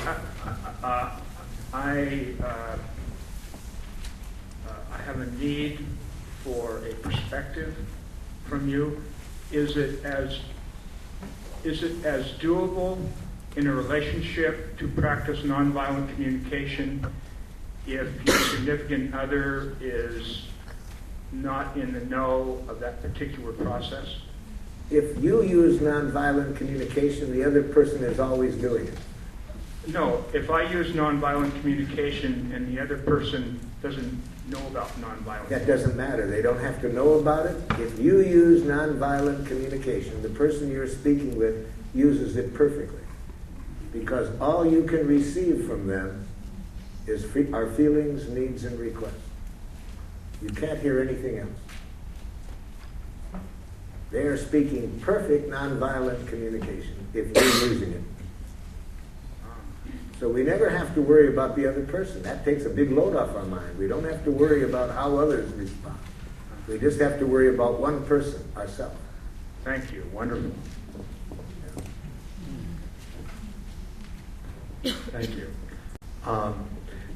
We have a situation where I think that our needs or feelings are at permanent opposites, and I hope that we can resolve them. Our property is being overgrown with blackberry brambles, particularly in the Northwest. This is a problem. They're very sharp, and they're very aggressive.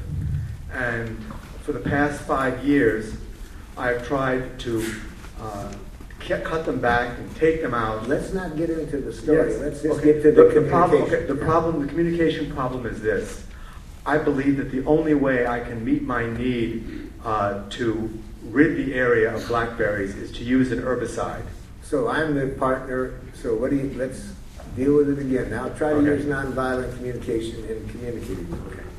It is important to me. Now already you're in trouble because you used the word "it" to start with. Okay. That sounds like a very dogmatic statement. I feel that I have... No, now when you get the word "that" after "feel," it's not going to connect us.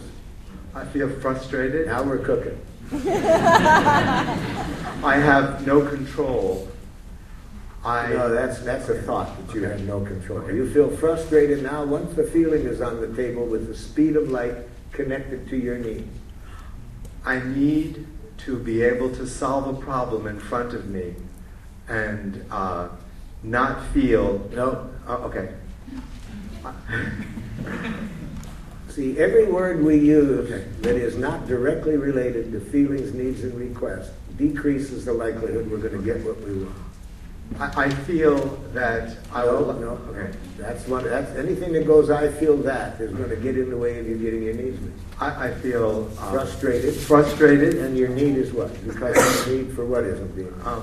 My need is to feel. No, the need is for what? What is your need? My need is for empathy, or not to be to feel safe in acting. My need is for safety. I need to feel safe that I can act, that I will still be loved after I act. I got you. So you need acceptance, unconditional acceptance. Yes, I need to be accepted and not be hated if I do something. Leave that out of there. Okay. Just see. Okay. The more words, the less understanding. Okay.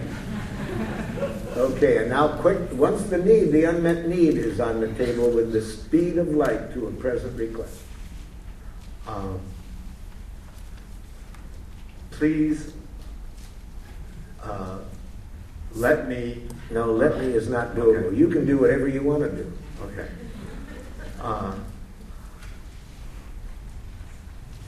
Do not be angry with me. Don't say what you don't want, and never put a feeling in the request. Okay. Either to what you do want the person to feel or don't want them to feel. That's not doable. Okay.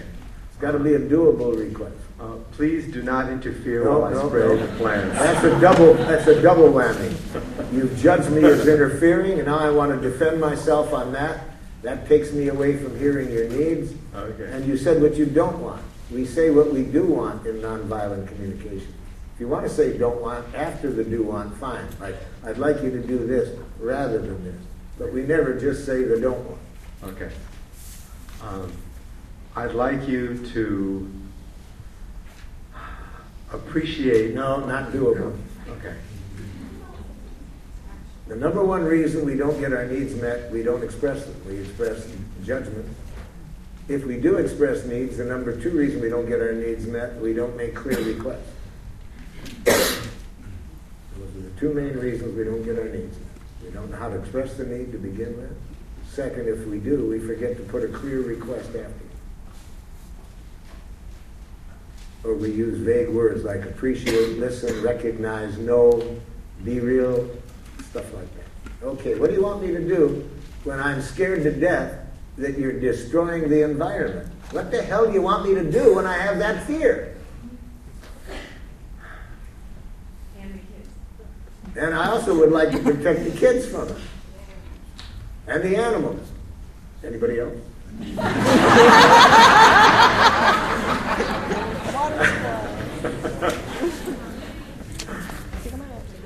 Get a goat.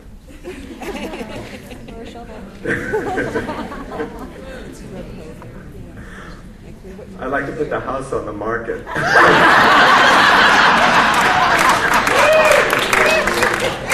It's too expensive to hire other people to do it, and it's unpleasant work. But seriously now, notice how when we get the needs clear, some other options start to come. I'm not saying that's the only one, but you see, once we hear everybody's needs, we start getting into other options that can get everybody's needs met. Selling the house is one, getting somebody else into clearing out the things without the disinfectants, organic or herbicides, opening up a blackberry market, whatever.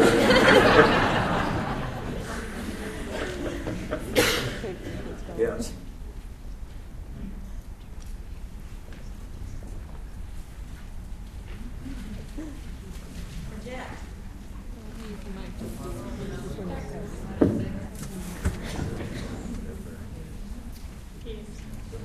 Hi, I'm here for my 13-year-old son, and he wants me to talk because he's uncomfortable talking in a large group. And the reason why we're here is because I start yelling at him and he doesn't like it. Yeah. And so he agreed to come to this workshop so we could try to find another way to talk about his homework. Okay, I'll be him. I'll be him with giraffe ears. Well, you also have to have teen dementia. He has to have what? Teen dementia. I don't know what it is. Kind of like mailitis. That's where you tell them something and then they forget it. Oh, I got you, Mom. Okay, I haven't got giraffe ears on, Mom. I'll have that key dementia anytime I feel you have single-mindedness of purpose. Can you tell me back what you heard, Mom? What I heard is that when I'm committed to making sure you pass your classes, Yes. you're going to ignore me. Yes. And then Or worse. Well, it hasn't been worse yet, but I've thought of it. that's probably true. Yeah. We've had that Mom, conversation. here's the dilemma for me, Mom. In my head, I know that it's because you love me and care for me. But those are the worst jackals, the ones that dominate you out of love. So when I hear that I'm being forced to do something, and that if I don't do it, my poor mother's going to be in pain, and then she's telling me my whole life is going to be ruined. When doing a simple arithmetic or exercise, or doing some other stuff that I see as meaningless, except for getting grades so I can get to the next step and learn more meaningless stuff and get to the next step. And I don't get all of the empathy I need for how damn aggravating the school is to begin with. Yeah. And then I have to deal with you so addicted to my safety and security. You getting it, Mom?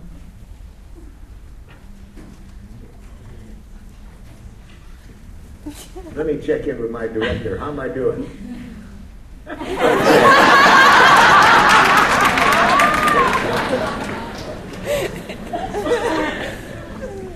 So, Mom, how do you feel about what I said? Well, I understand you're in a difficult position and you're still doing your homework.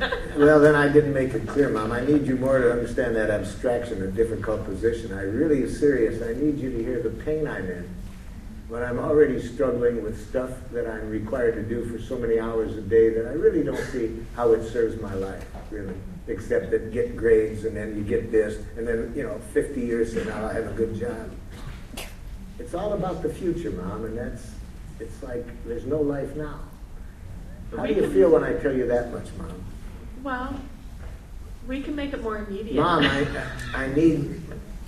already you're going to strategies, you see. Already, I am. That's my already job. I just feel hopeless about talking with you because it just feels like I'm not ever going to get the understanding I need of why the hell this is so aggravating. Is it so aggravating what? Why I need you to understand. Just let me make it easier for you. I'll break it down into two major parts, okay? First, so much of what I'm being asked to do in school is frustrating for me because it doesn't meet my need for meaning. I don't see how it's really going to enrich my life. Except as it gets grades, then I'll get up there. But there's nothing that I see really enriching my life in learning the subject. Can you tell me that back, Mom? That you don't see how it adds value. The purpose behind. Thank you. And to do things when there's no intrinsic purpose, it's just all to get rewards so you can get rewards so you can get a job that pays well. It's like drastic.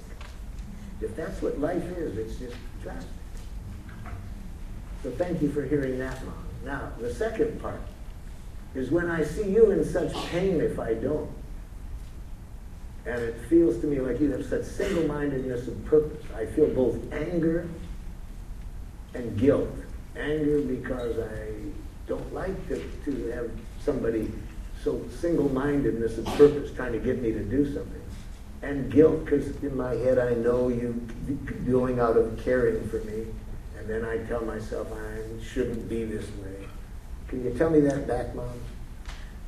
That, because you know that I've done so much to put you and make this school, etc., possible for you, that then you feel guilty because you're not doing it. Well, yes, that's close on that.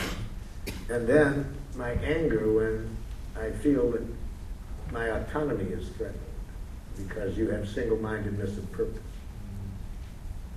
So thank you for staying with me and hearing that, Mom. How do you feel when I tell you this?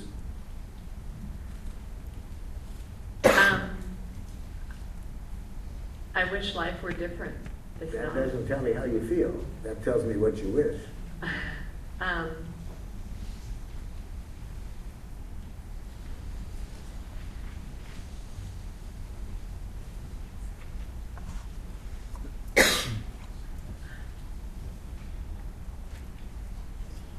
I guess I'm at a loss because I can't fix that, So you feel kind of powerless, Mom. and yet you still have to do it. It's a good thing I have giraffe ears on, Mom. Because anytime I hear the word have to or should, you can almost bet I'm not going to do it. I'm going to prove to you, Mom, I don't have to do anything I don't choose to do. And be glad that I'm that way, Mom, because you don't want me to be a nice dead person. You really think I have to do what authorities tell me? Do you really want that, Mom? To have that word have to in my head? It's probably the worst thing that could be in my head, Mom, the thought that I have to do anything. What you mean by that, Mom, is you're scared to death of what might happen if I don't. Say that, Mom, I can see the caring. But when I hear have to and should, it's the last thing I'll do. I get concerned if you don't learn. Yeah, I can hear that. I'm concerned that if you don't learn how to organize and manage things, that that you won't be able to take care of yourself, Yeah. and if you decide to have a family, take care of them. Yeah, so I see now that you're really worried for my future about my ability to organize things and get important things done. And Mom, I'm very confident I can organize anything that I see its life-serving purpose, but not when I don't see its purpose. And I really don't see learning this stuff is going to serve life. So as a parent, the position I feel like I'm being put in Yeah. is that this is not optional. I mean, so then as my role as a parent, I need to put in strategies Mom, in place. can I suggest something that would greatly improve our relationship? I don't know. Please, Mom, do not dehumanize yourself or me by thinking that you're a parent and I'm your child. That will make it very hard for us to have the connection that's good for both of us. Those are destructive labels, Mom.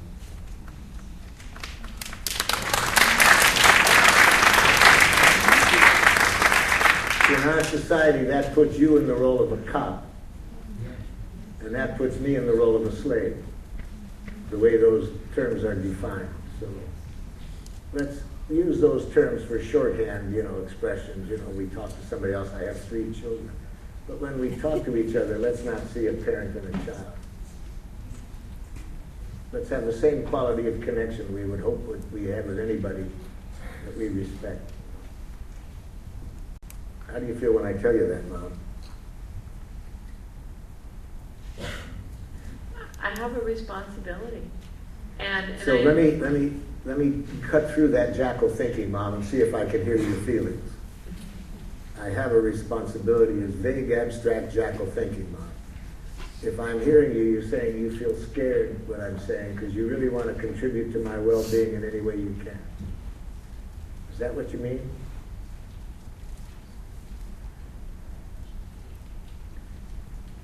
what I mean is that it's my job. No, don't stop. Anything you start with an it, Mom, is going to get us disconnected. Talk about I feel, I need, I request. I need to be able to look back. Yeah. And know that You contributed to my well-being in every way you could. no, not that. And I'm not clear what you're getting at. That I was able to give you the tools you need to be successful. So you want to contribute to my having the tools to be successful. This kind of dialogue will give me those tools, Mom. If I need you to make me do things, I have no responsibility. I have no tools. This dialogue is the most powerful way I'll develop those tools, Mom. How do you feel when I tell you that? What I feel is that what I'm hearing is that so I'm to do nothing, and then if Thank you for telling me that's what you heard, Mom. I can see I didn't make myself clear. Notice I didn't say that isn't what I said. Okay, so that I said thank you for telling me that's what you heard, Mom. I can see I didn't make myself clear. I'm saying that the most helpful thing to help me develop myself, my tools, and so forth, is this dialogue, not you taking responsibility for my actions. You can't control me, Mom. I agree, you get to make your own choices. So There are therefore, what consequences. can help me most is to benefit from your expertise. You've lived longer, you know things. That will come out more in this kind of dialogue. But if I see you as trying to get me to behave in a certain way, I'll resist even your wisdom. How do you feel when I tell you that, Mom? How I feel is that this sounds really great in theory. No, Mom, that doesn't tell me what you feel. That's a thought. I feel pretty frustrated. Okay, Mom, that answered my question. And what's your need, Mom, that isn't being met? Pardon? And what's the need that goes with the frustration? I need the homework to be completed. We're back to ground one, Mom. Back to single-mindedness and purpose. As long as that's your objective, Mom, I'll resist it. As long as that's your, unless I have giraffe ears, then I can just hear how scared you are and how you've got yourself all mixed up over what your responsibilities are as a parent.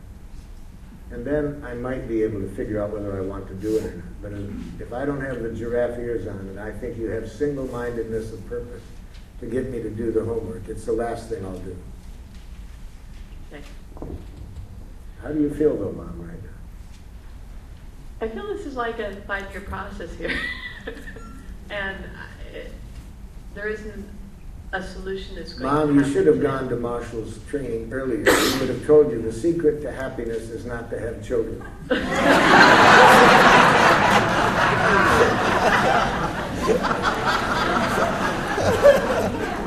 Go directly to grandchildren.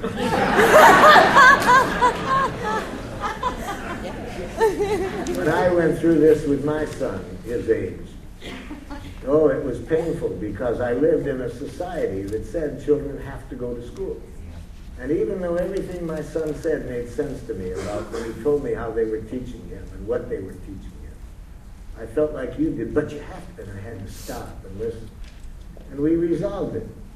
He didn't go to school. Now he's a professor of Spanish at the University of California. He didn't go to school. He learned other things during that time. He learned how to speak Spanish because his friends spoke Spanish. He's a professor of Spanish now. He didn't learn that in school. Did the same thing with Bill.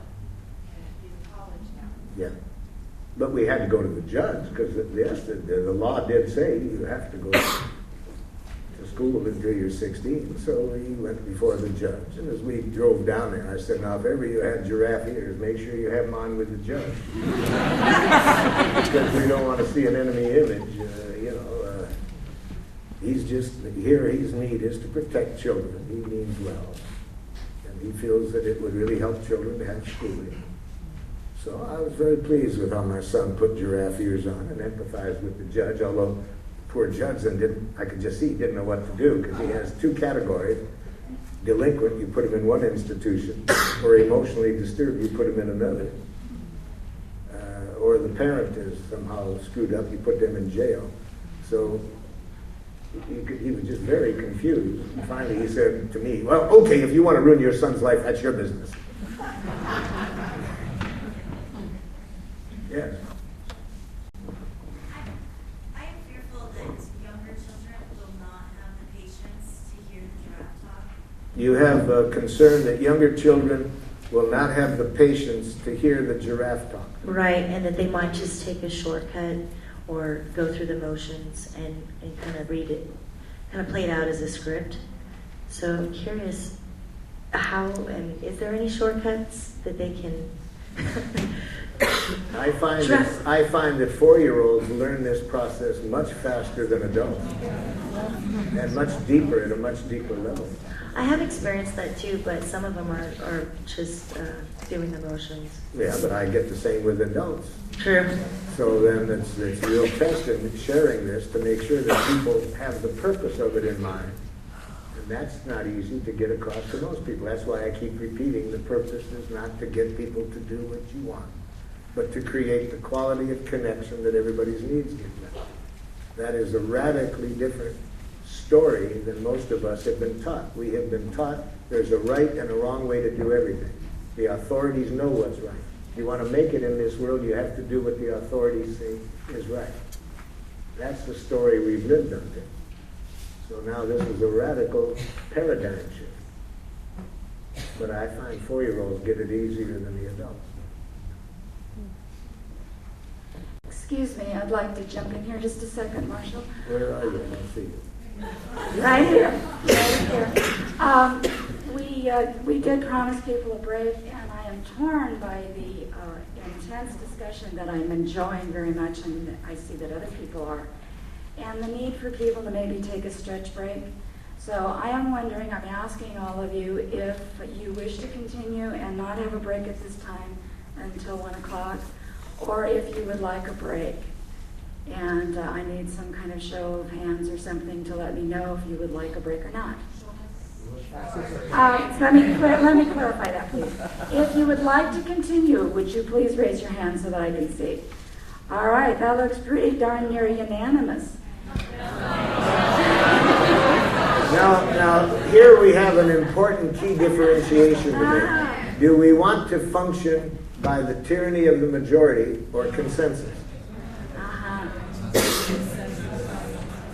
Now, here's how we can arrive at consensus. I've been developing skills with a group this size. Okay. I'd like to see a show of hands by any idiot who would not be willing.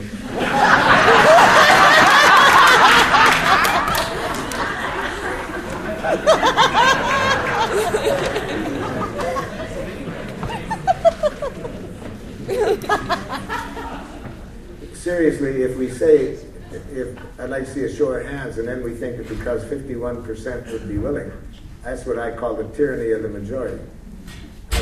What I like to do is this way. I'd like to see a show of hands by anybody who would not be willing to take a break, and if so, what you would suggest we do for those who would want to take the break. Yes?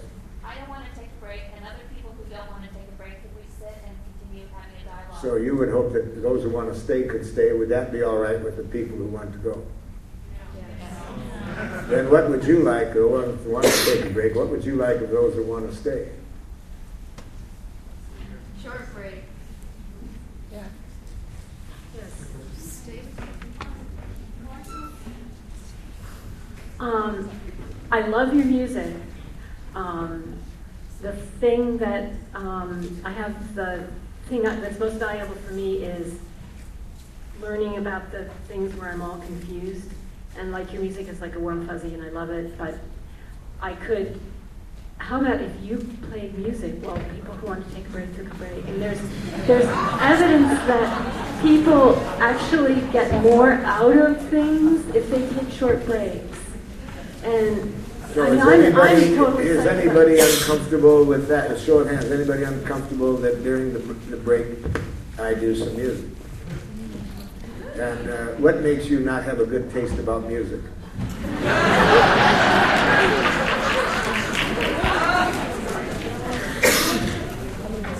I'm striving to get the consensus. How about that we take a 5-minute break, and I'll start in again in 5 minutes, even if I'm the only one here.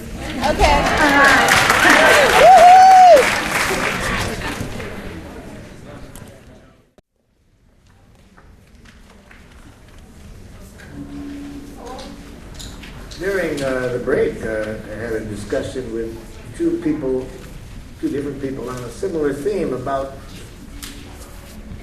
how much problem some people have in being able to say what's alive in them, what they're feeling, what their needs are. Just what a paradigm shift that is when you've been... See, I went to schools for 21 years. I cannot recall ever being asked what I was feeling or what I was needing. Not once. I tried for years now, but can I recall one time when anybody ever asked? The closest that I ever got to that question is I spent a good deal of my schooling in the principal's office. And the closest to that, I heard this, why did you do that? But he wasn't really trying to find out my feelings. Anyway. So what a big chore it is. Well, a woman that came to my training, she was not able to express her feelings. She saw how her family wasn't doing it. Oh, was it scary for her to think of expressing feelings. It just wasn't done in her family. When she started to do it, she saw what a different world it was to be in touch with life within herself. And she wrote this song called Good Morning Pain. Good morning, pain. I never thought I'd welcome you again. I never thought I'd long for you and search for you in vain. But when you went away, I walked the desert with no rain. And I'm so glad to have you back again. Good morning, pain. Good morning, tears. I never thought I'd long for you to rise. I never thought I'd miss your misery blurring in my eyes. But when you ceased to flow, the springs of joy also went dry. And I'm so glad to hang my head and cry. Good morning, tears. Good morning, love. I had to learn you never come alone. And when I shut out hurting, something in me turns to stone. Be in touch with tenderness, I bear my blood and bone. And I'm so glad to have you back again. Good morning, pain. Good morning, joy. Good morning, love.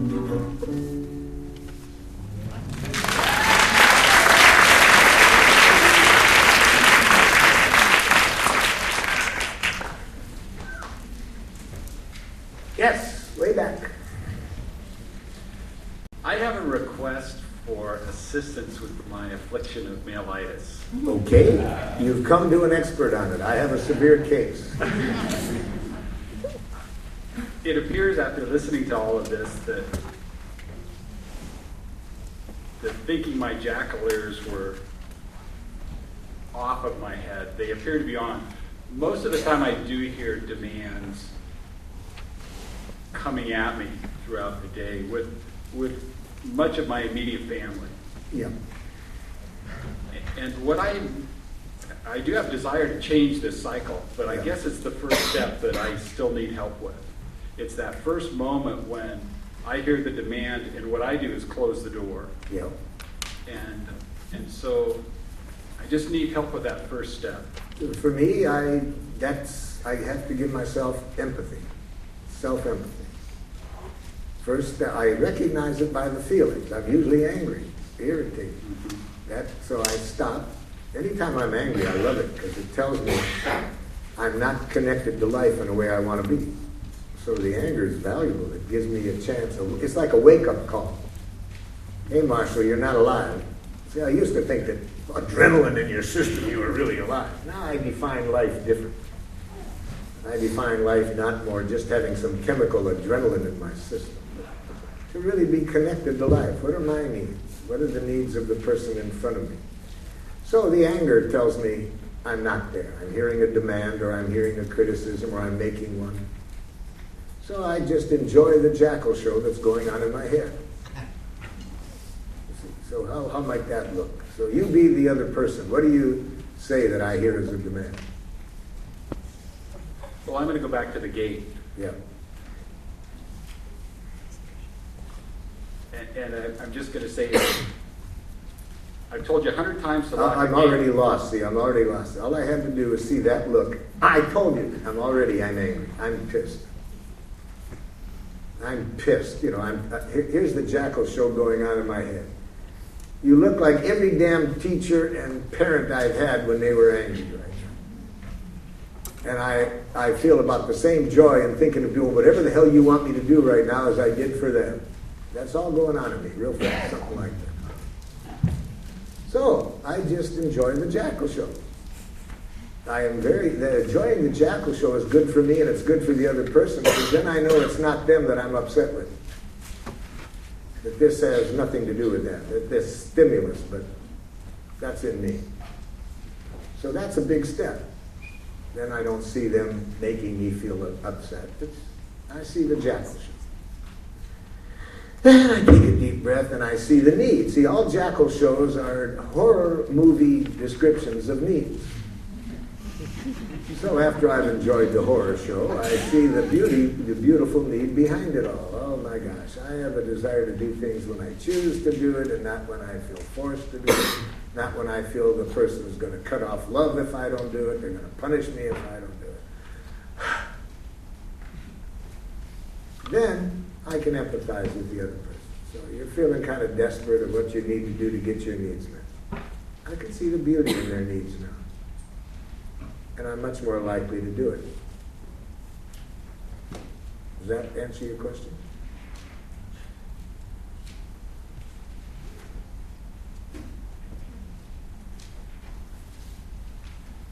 Yeah, that felt different. Felt good.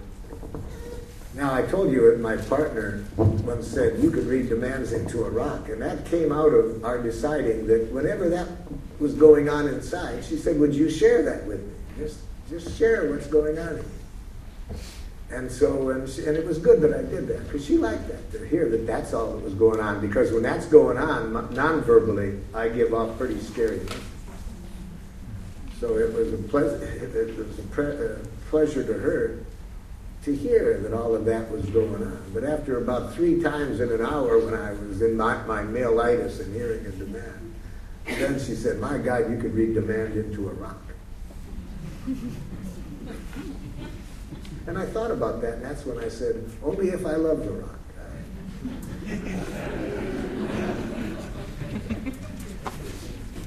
Yeah. You want to get your mic? What?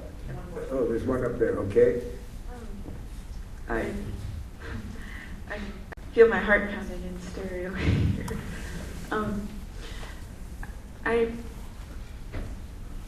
My partner and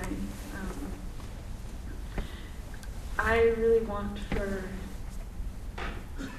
him and my family, for there to be a connection growing between. Yeah. That feels like a need. I think I'm missing something. I think I'm not separating.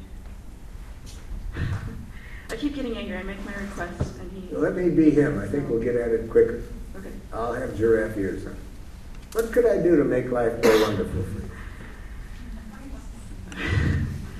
I know it's hard for you to trust that I'm really sincere in asking that question.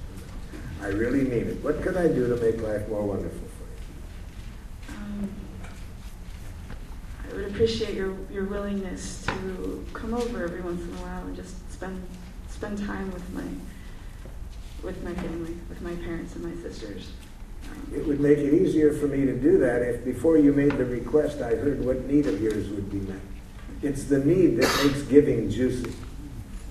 To hear the request without the need, it's barren at best and a demand at worst.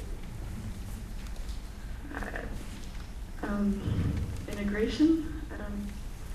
Well, maybe that's, if you could see, all human beings have the same needs. So when we can really use a language that can connect people with our needs, it makes the giving more fun. But if we don't see the need that's being met, if it's just a request, doesn't make it joyful to give. So integration, I'm not sure exactly Okay, well, what I'm you not mean. sure what's behind, I'm wanting. Sounds there to like be you really connection want, I got between giraffe ears, so I'll help you. It sounds like you have a need for harmony.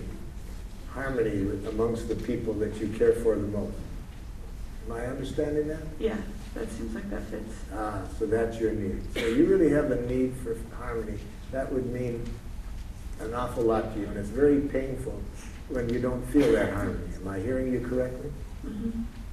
I got you. I got you. So that's why you'd like to know if I'd like to come over and be with you, with your Yeah. family. Yeah. I'll need some empathy first, because I feel very uncomfortable around your family. My need for acceptance doesn't get met when I'm... You said that one. I've said that. And so it's really terrifying for me to be there. How do you feel when I tell you this? I want that too. I want both sides. I want there to be acceptance. Yeah, but how do you feel when I tell you how uncomfortable I am because my need for acceptance isn't met? I think sadness. Yeah. When I see how sad you are and how deeply you want this, I'm quite open now to trying to figure out how to deal with my fear, because I want to contribute to you getting your need met. And I also want harmony with your family. I want to get over my fear of this acceptance. Help me empathize with their criticism of me. Help me put on giraffe ears so that the things that they don't like about me now, I can see the beauty of it. Remind me, how are they judging me?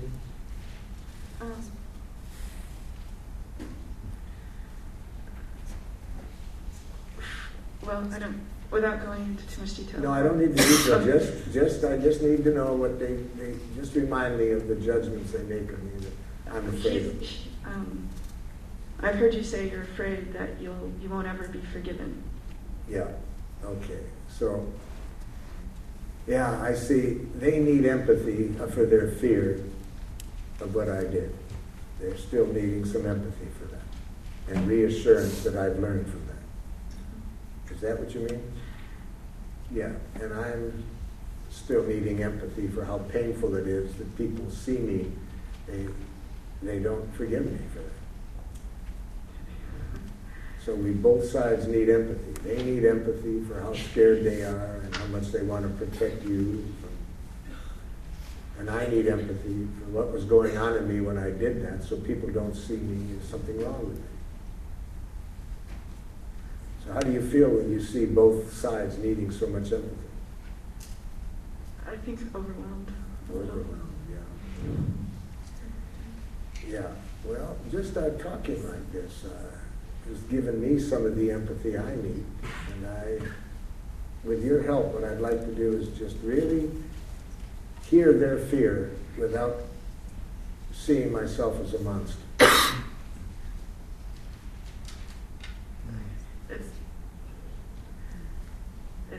It's hard for me to believe that. That I can really get that possible. empathy. I can't. That we can, that each party, myself, and then You want so much for that, and you're kind of worried about whether it could ever happen.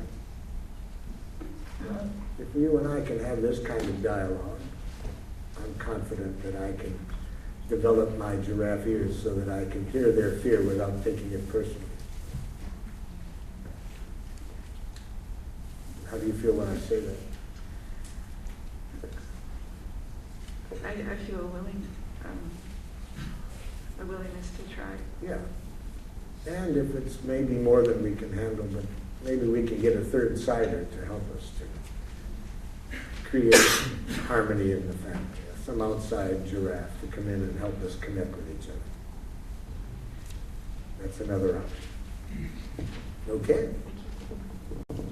I have two items over here tonight. Over here.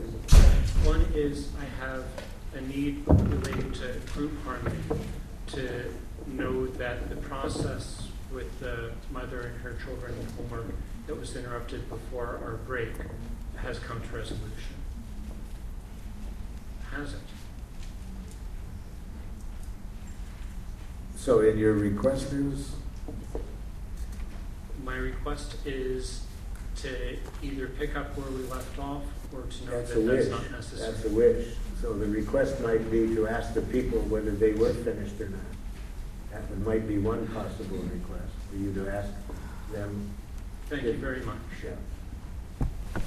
Did you guys get finished, completed? He's satisfied. One thing that I really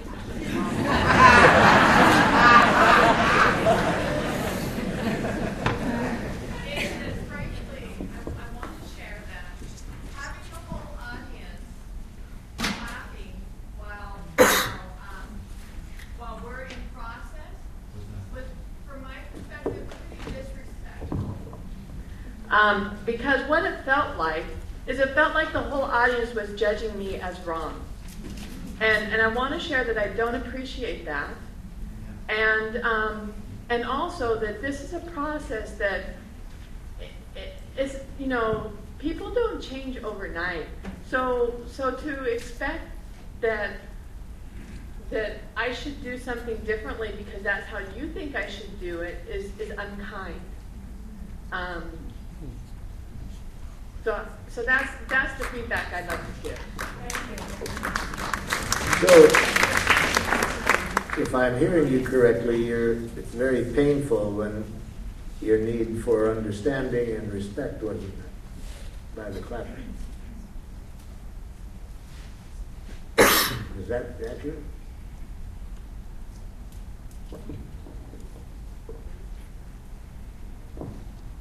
I'm not sure.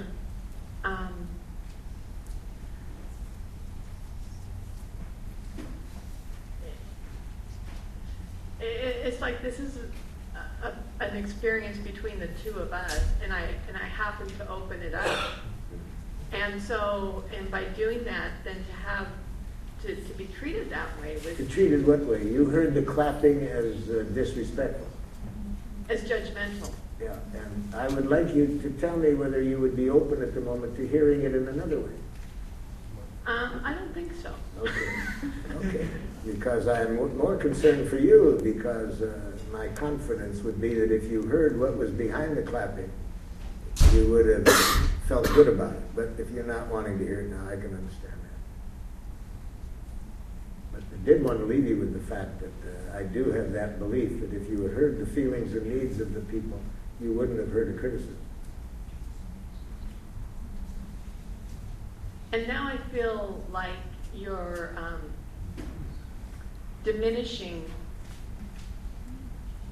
my response.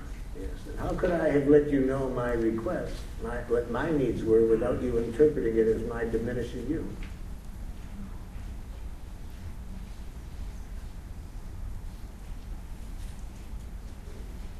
I didn't say I was going to do it. I said I just wanted you to know that that was where I was. So how could I have said that to be understood without you hearing it as I'm diminishing you? Wow. And first, to begin with, I would suggest that you weren't one of the people who were clapping. So for you to be saying that is an assumption that you know what these other people are feeling, which is I have a guess. I do have an assumption. You have one. You had an assumption, and I had one. Yes. I feel like I'm in a no-win situation right now. Pardon? I feel like it doesn't matter what I say, it's going to be wrong. And I don't know how I can express my needs without you hearing that you're being criticized. So you're Okay. frustrated because you can hear only criticism, and I'm frustrated because I can't get empathy for my needs. I don't know how to tell you what's going on in me without you hearing that you're being diminished, disrespected, judged. So we're both frustrated right now. And I'll think about that. Okay, I'm satisfied with that. One other thing, I have a need for clarity with respect to anger. When you were having your interaction with the woman with the allergies to cats, it seemed to me that you were referring to anger as being toxic. And since then, you've referred to anger as being a healthy emotion. It's a healthy emotion because it tells me I'm throwing toxic energy into my spiritual and physical body. Spiritually, because I'm in the world that Rumi suggests is not a fun world to live in. When Rumi says, there's a place beyond right and wrongdoing, I'll meet you there. Anger tells us spiritually, I'm in that world of right and wrongdoing. And my body suffers because studies in the medical arena show a high correlation between the thinking that makes us angry and heart disease. So anger is a friend of mine. It tells me that I'm thinking in a way that takes me out of the world I want to live in. And it's also harmful to my body. So anger is not the problem. The thinking is the problem. The thinking that causes anger. See the difference?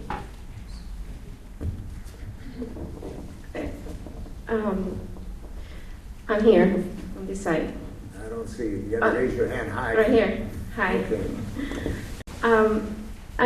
I need to go back to the issue of when you're saying that if we communicate our needs, there's a joy that comes with that, and if the other that person connection. receives it, if the other person receives your needs, you'll see the eyes of a child receiving a present from Santa Claus. Okay. So my question is, when you're teaching or this, how did you help, especially men? I'm seeing this a lot when I'm helping couples in men, just to accept, to receive the need. And I'm hearing, you have talked a lot about the man's disease.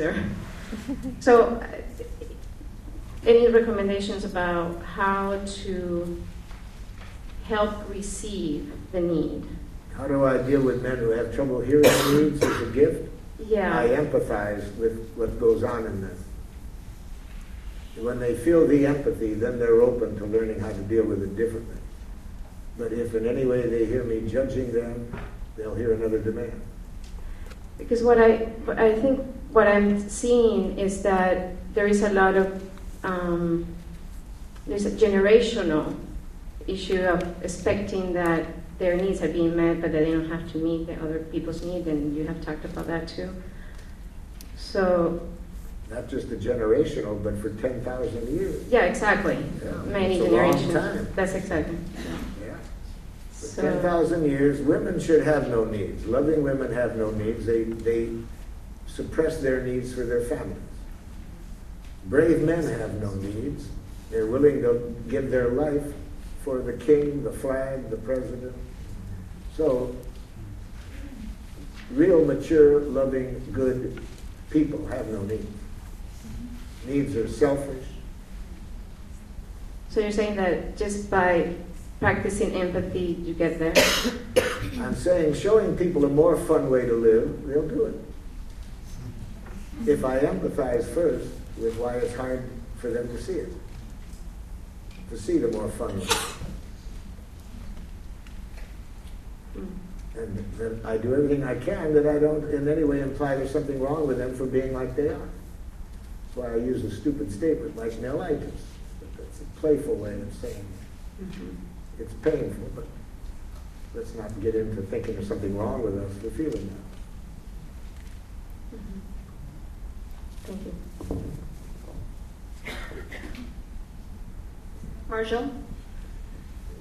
In the second row. Second row. I find myself in a conundrum repeatedly having to do with the way people smell and their personal hygiene at work and in my personal life. Look, why didn't you tell me this during the break? I thought this would be a more interesting forum.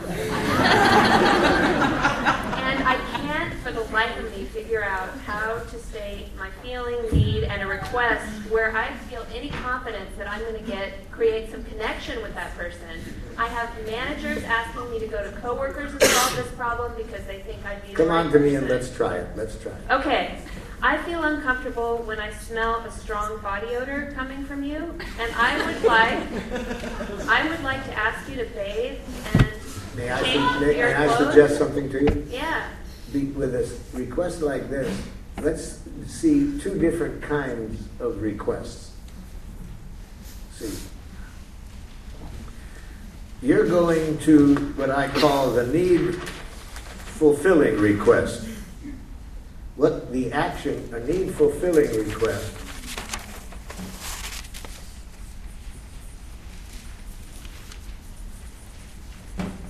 starts the way you did. I'd like you to tell me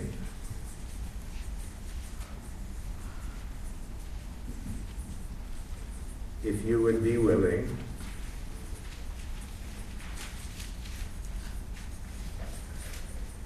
to, and then you say, take a bath, whatever. So this is one kind of request.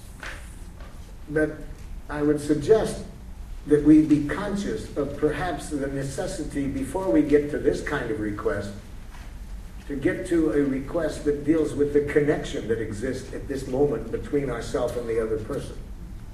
See, remember I said nonviolent communication tries to create the quality of connection that allows people to fulfill each other's requests joyfully. But now, is the connection necessary? Is the connection there that will allow this to happen? And if I have some doubts about it, then before I make this request, I might make one of two requests. I'd like you to tell me what you heard me say so I can see if I made myself clear. Because if the person has heard any criticism, anything they do for me here, I'll pay for. Do you find sometimes there are issues, and maybe other people in this room as well, that make it very difficult as a person really wanting to have that compassionate connection to even bring up the dialogue to be able to discuss this? Well, if it is scary, it's not because we're afraid of the other person. We're afraid of how we will deal with their response. That's important to keep that separation. Because if you think that you're afraid of how the other person might respond, you'll become a nice dead person, afraid to reveal yourself. And you give all of your power to the other person. So we don't have to ever be afraid of how the other person might respond. We only have to be concerned with how we will deal with their response. I understand. But that puts our security in our hands. So one of the two responses is, tell me what you heard me say so I can see if I made myself clear. And the other, sometimes I might just want the other person to tell me how they feel about what I said. See, these two show me whether the connection is there to go here. Now sometimes I'm satisfied with this just from the nonverbal behavior. I don't see eyes like they heard a criticism or a demand. If I see already those eyes, then before I go here, I'll go here. So I would suggest here in this role play we're doing, go here. You see. So now what's your present request? You told me about your discomfort. I would like to ask you if to bathe and No, you're going up here. So I'm saying before you go there, check out what the connection is. What you've told me your needs. Now check out whether I heard what you said. So I've shared with you what my need is, and I'd like to know what you heard me say so I can understand. Okay, you heard me say I stink. Okay. What the hell else could I hear? You said it. It's very clear. You think I stink. I see you having strong emotional reaction to what I said. Do you want to tell me more about what you're feeling? Okay, I'm sorry. I'm sorry if I stink. I wonder. Now, tell me this in giraffe. Say this. Dummy, that isn't what I said. Say that in giraffe now. Dummy, that isn't what I said. That's what your damn Japanese heard, but that isn't what I said. Say that message in giraffe. It makes me sad to hear that that's how you received my message.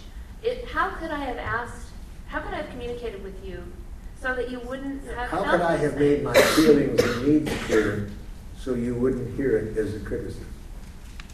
How could I have made those feelings and needs clear without having you hear it as a criticism? What feelings and needs? The ones you just talked about? I The ones didn't hear any feelings and needs. You said I stink. Would you be willing to hear my feeling and need again? Or Go ahead. Go ahead. I feel uncomfortable when I smell strong body odor coming from your body and clothes. Yeah. I feel nauseated. Yeah. And I would like... I noticed, I haven't heard a need. I would See, like... it's the need that keeps the person from hearing. If they could hear the need. I need to ask you to bathe. No, that's No. that's a strategy. That's a strategy. See, I didn't hear the need. I heard the discomfort. I need to feel comfortable when I'm around you so that I can enjoy our interaction. It said a need for comfort that isn't met when you feel that odor. Okay. Now, pull me by the ears to hear that, because that's a difficult message for a jackal-eared person to hear. Yeah.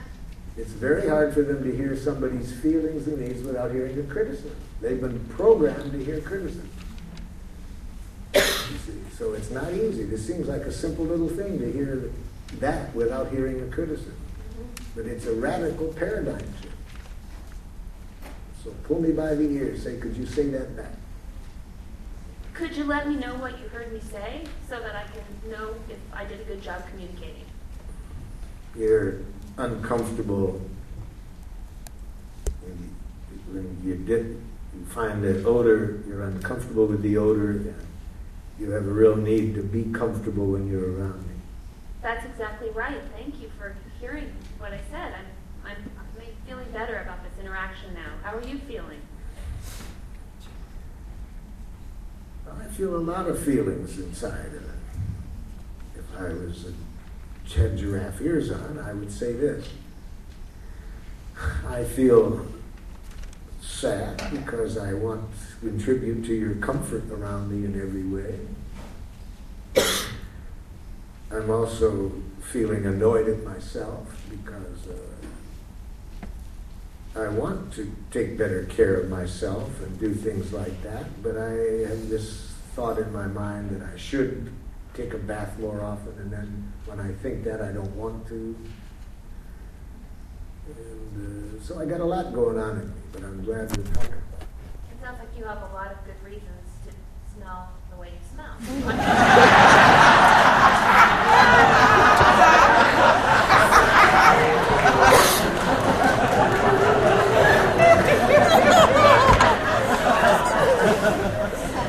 And I'm glad to see you laughing because that didn't come across. I didn't say what I did. I wish I'd said that differently. Maybe you can help me with that, but I feel satisfied in this moment. Thank you.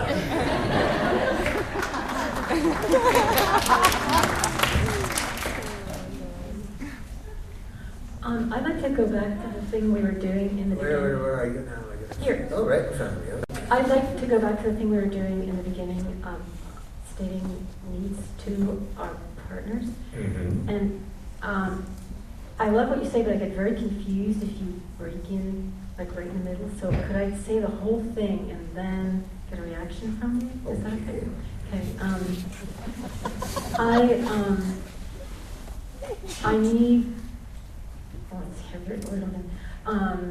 I have a need for respect as an equal, and I request that during shared activities, we consensus on an agenda. I request that during shared activities, we consensus on an agenda, and that when we need to change it, we agree on the change. I request that during our shared activities, we take the time to set a shared agenda, and when we need to change it, we agree on the change. Now you ended on a wish, not a request. And this is the kind of thing that leads to endless discussions, when we just wish, but we don't end on a request, whether it's on a one-to-one basis or with a group. Unproductive meetings occur when we don't end on a request. Or say finished, if that's all we wanted to say. Because see, as another person, I could think that's all you wanted, was just to say that. Because I didn't hear a request. I heard a wish. I thought I said a request. No, it's a wish. You said, I would like, in, when there's these decisions and so forth. That was a clear wish of what you'd like. But it doesn't tell me, see, you're not living right now with me. It's like you're telling me what you wish. Yeah. I don't feel involved in the conversation. Oh, because it's in the future. Yeah. Okay, well, the reason I was doing that is because what's like right happening coming down the pike. So what do you want from me? So I'm well the other thought person. out. What do you want from me right now in relationship to that? I'd like to know whether you heard, I'd like to know what you heard me say. That you're not being treated equally. Well, sometimes you treat me equally. No, hold on. I heard a criticism. You didn't make a criticism. You told me a need, but I heard a criticism. So now you're agreeing that you make a criticism sometimes. So you're getting lost now. See, you expressed a need, but I didn't hear the need. I heard a criticism.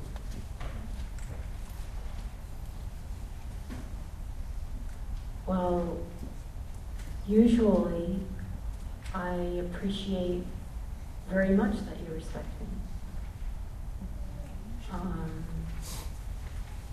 I guess that sounds like a criticism too. Now here's what I wanted you to say. I'd like you to hear a difference between my saying, you're not treating me equally, and my need for equality doesn't get done. Wow, I mean, it's like I can't even, I try to hear that, and it's like it won't go through my brain.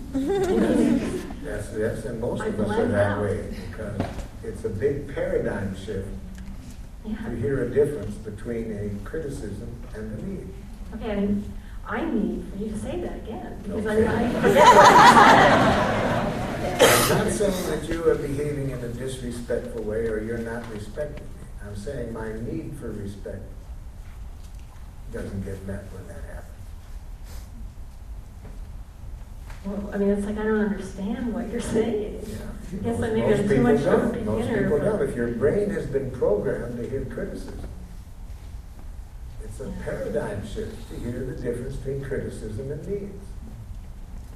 So that's why it's so critical if we really want to live this way, that we be conscious of how many people are not going to be able to hear feelings and needs no matter how clearly you express them.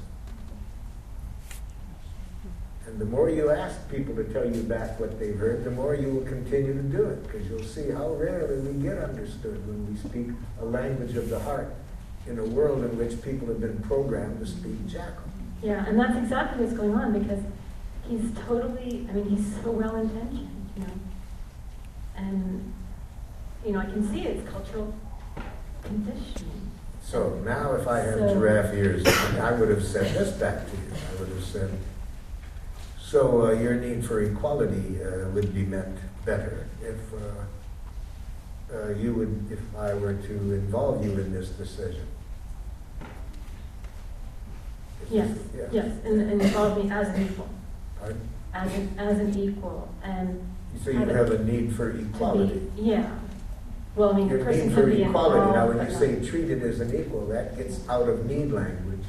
And it leads me to think that if your need doesn't get met, you're going to interpret me as not treating you as an equal.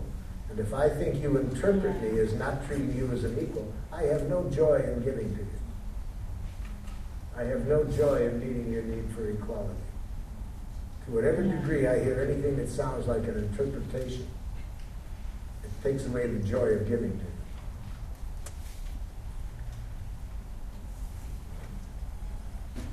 Well, the reason I said that is because somebody can be involved in the process, no, that's but not be treated as an equal. No, you're getting now into an intellectual discussion of that. I want you just to know how to stay with your needs. Okay. My need for equality would be better met if you did this. That's a need and a request. Okay, my need for equality would be better met if we participated 50-50 in setting the agenda, or if we consented on setting the agenda, And So that, if time would you goes be by, willing to do that? Would you be willing? yeah, and as time goes by, we update the agenda when we need to. Would you be willing to do that? Okay. So there's a major difference between I don't see myself being treated as an equal and my need for equality isn't being met. A radical difference. And there's very few people that can hear a difference when they're on the receiving end. So we got to lead them, we got to help them see that difference. Or else we can't really connect in a way that's going to promote compassionate. Yeah. So first, we got to be sure we know how to say it clearly, the difference. We need to see clearly the difference, not see the person as treating us unequally. We got to be really focused on our need that isn't met. Know how to say it, but then also be conscious that that other person may not be able to hear it. So we got to check it out. Are you looking for a balance with the microphone being met? And what's your request? I'm requesting that maybe somebody up here stay up here for the people that are up here, and then maybe somebody focuses on the other. Thank you. I'm enjoying your clear request. My request is that in order to provide that, meet that need is for people to make visible and maybe you recognize the person. I would like not to be me recognizing. I would like not to get involved in that. I don't see their hands as well as I think you do. So when we tried that the other day, I found out there were some people told me they had their hands up. I just didn't see it. Well, I feel at a loss about how to. Where is the speaker? Oh. I feel at a loss about how to communicate with somebody who may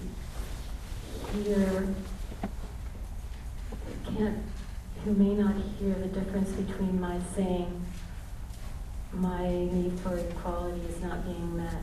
Well, let me go over then what I showed you, and then we'll get the microphone to others. What I said to you was, you got to ask people to tell you back what they heard. And then, if they didn't get it right, never say this, no. Never say, that isn't what I said. Never say, you're misunderstanding me. Never say that. Say this, thank you for telling me that's what you heard. I'd like you to hear a difference between, and then you give them the two things you'd like them to hear the difference between, so they can see the difference. Okay? I'm bursting with curiosity. Got to get a mic?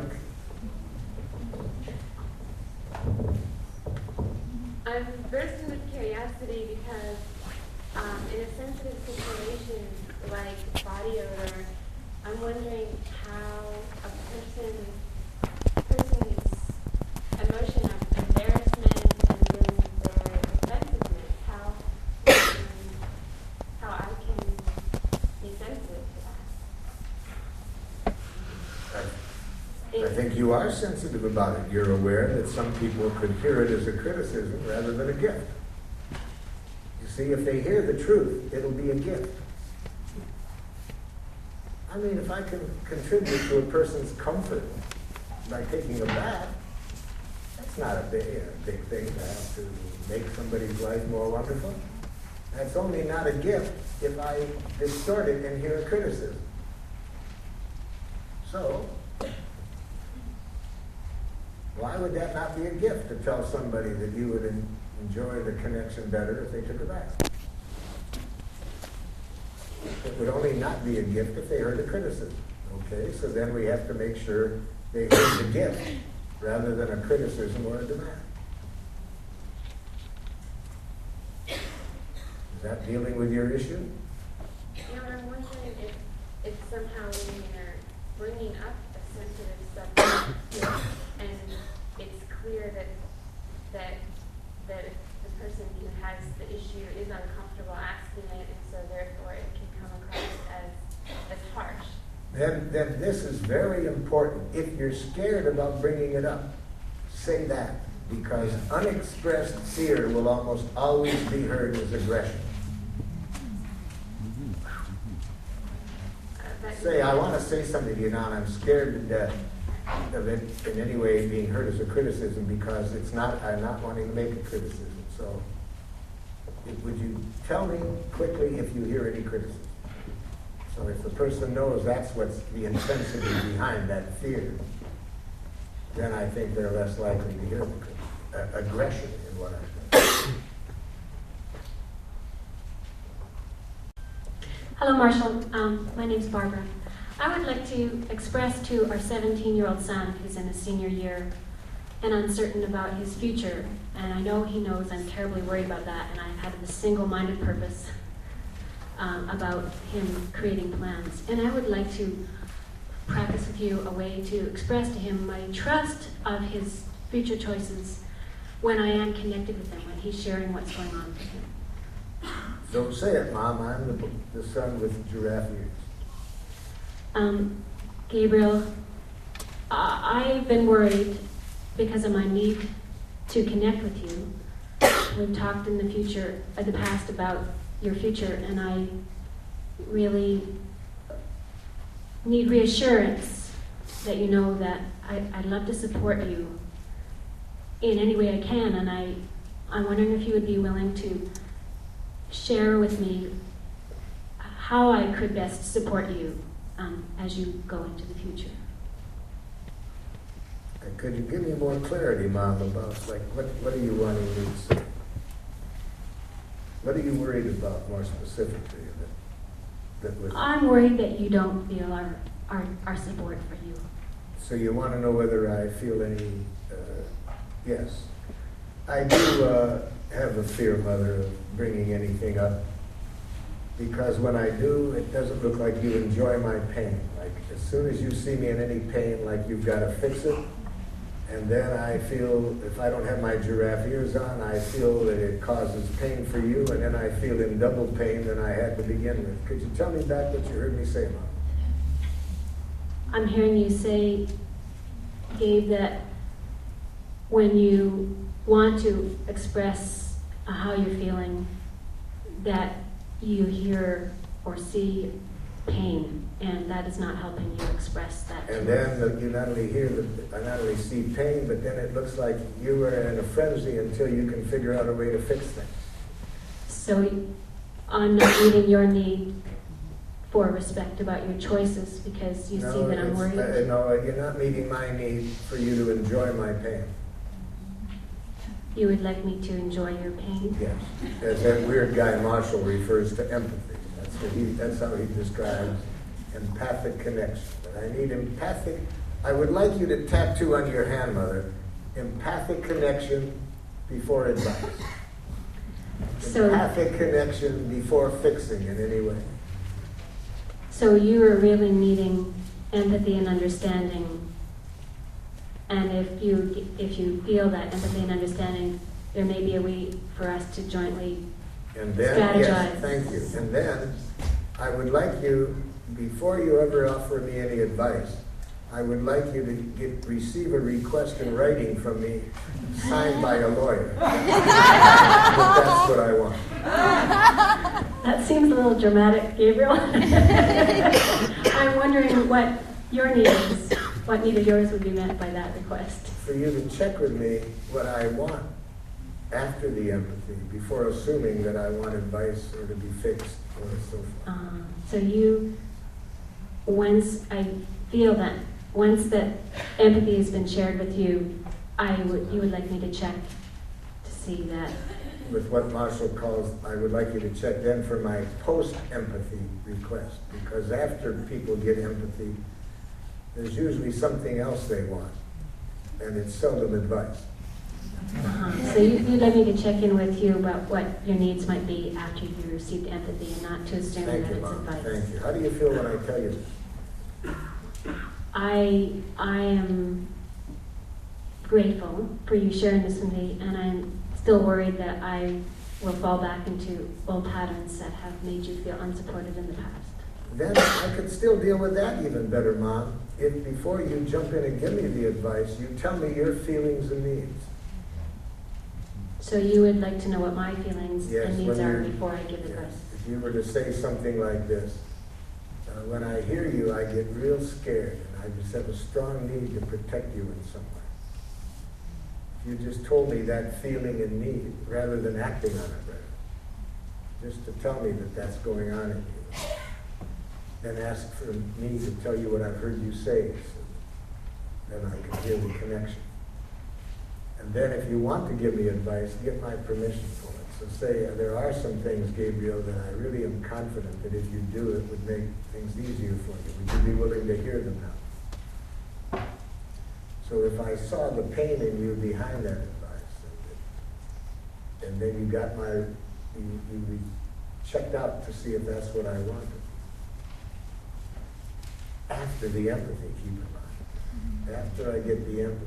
Then if you have that need, then I could probably hear that. So I would like to make sure that I've heard you correctly. Yeah. Can I repeat that, Please what I do. think I've Thank heard you, you say? Mom. Yes. I'm hearing you say that you would like to receive first empathy That's my first. and understanding, Yeah. and then to check what you might be needing after you've received empathy. Thank you. Yeah. And then thirdly, ask you if you would like to strategize or if I can offer. Now, let me make that third thing a little clearer. I'm Yes. saying that if you're in too much pain, really, to give me the empathy, you're just bursting over with something that you feel that if I knew about it, it would make my life better. If you could at least say then, Gabriel, I'm so tense right now when I hear this, and I have such a strong need for your well-being, and there's some thoughts that I have about what could help you. Would you be willing to hear it? So if you're not able to empathize with me, at least that you say that and get my permission before you give me the advice. How's that? Yes, and I think I heard that more clearly, that if I'm not able to empathize, I share what's going on inside Thank for you. me. Yeah, yeah. And then ask if you would be willing to hear some of my thoughts. Your advice, strategy. whatever. Yeah, My thank you, advice. Mom, for hearing that. Well, thank you for that clear process that we'll hopefully be able to stay connected. I appreciate that. Marshall? I'm I keep experiencing like an overwhelming sadness and grief, and I'm wondering if you would be willing to play the role of my partner. Yes. Okay.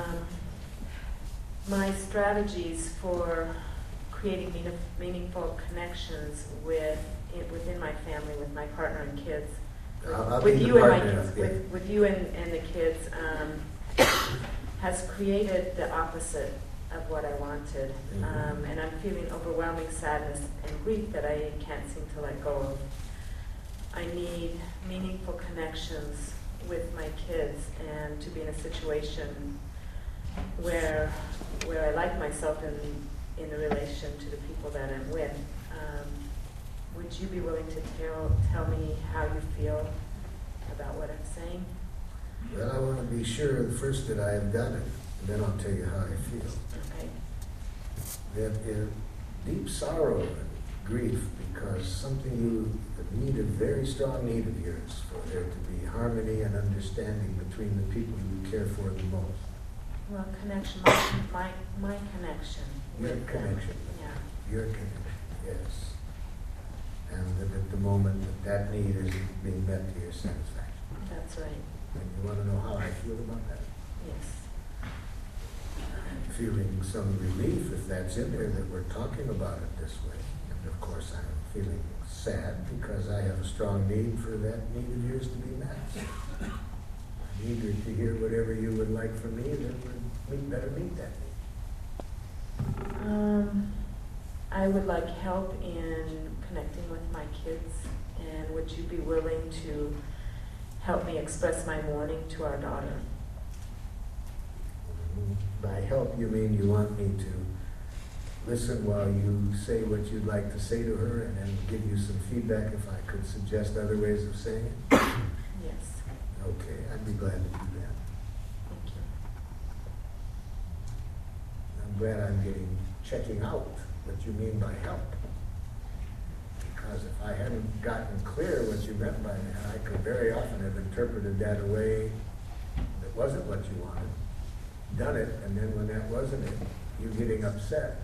And then my feeling aggravated because I thought I was meeting your need. And this has happened a couple times between us. So I'm glad I'm learning to check out what you mean by help. Marshall, if I continue this process with my partner, I guess I'm needing some hope that I can get past the sadness and grief. It sounds like you're needing some empathy for just the depth of your sadness and grief. And your real fear about whether you'll ever really be able to connect with her in the way you like. Yes. Deep, extremely deep. More than anything in the world, you want to connect with her in a loving way. That's so painful when you're not doing it. So how about if we practice how to deal with her? I'll be her with giraffe ears. Would that help? Okay. Try. So I'm the daughter with giraffe ears. Mom, I'm hearing just how deeply painful it is for you that we're not having the quality of connection that would meet both of our needs for closeness, safety.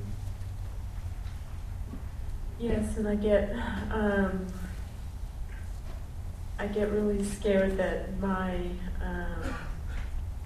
statements or responses will be interpreted in a negative way or in a blaming, fixing. So you feel caught in this dilemma. You want to be able, the connection you want us to have would require us to be honest with each other about what's going on. Yes.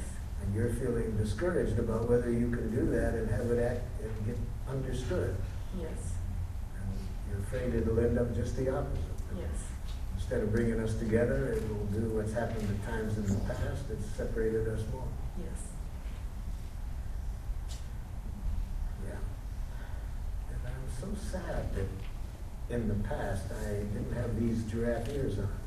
Instead of seeing just how deep it is in you, how much you want a loving connection, instead of seeing that, I read in criticism. I feel very sad. I would have liked to have given you the empathy that you were needing, seeing the beauty in what you were saying. I really want to know how I can talk with you and share.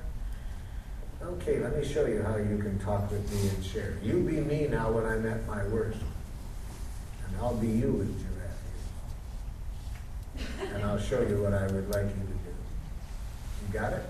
So you be me now. What do you say? I don't say anything. Are you feeling irritated with me and not comfortable telling me what's going on for you right now? Yeah, Mom, I don't know what you want from me. So that's irritating for you when you have a need for clarity, especially about what's wanted of you and you're not clear what it is. Yeah, that sounds right. And, what I want from you is just what's happening right now. Just to know what's going on in you. That met my need. How do you feel when I tell you that? Relieved. I thought I was supposed to say a certain thing and I didn't know what to say or... And I'm so sad that I can see, I have some guesses as to how I contributed to that. I can see that in the past by my not knowing how to express my pain as I would have liked to have, that it could easily be heard that you weren't doing the right thing. I'm so sad that I didn't know how to say that differently. Yeah, I thought I was doing the wrong thing and that you were judging me. Yeah. How do you feel when I tell you how sad I am that I didn't know how to express my feelings differently?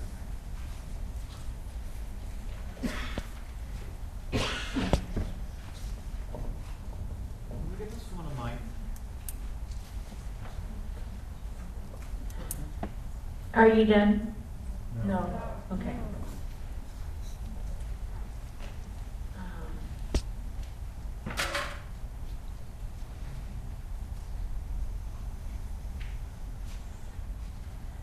Can you tell me again what it is you'd like from me? Just to know how you feel right now when I tell you about this depth of sadness that I would have liked to have expressed myself differently.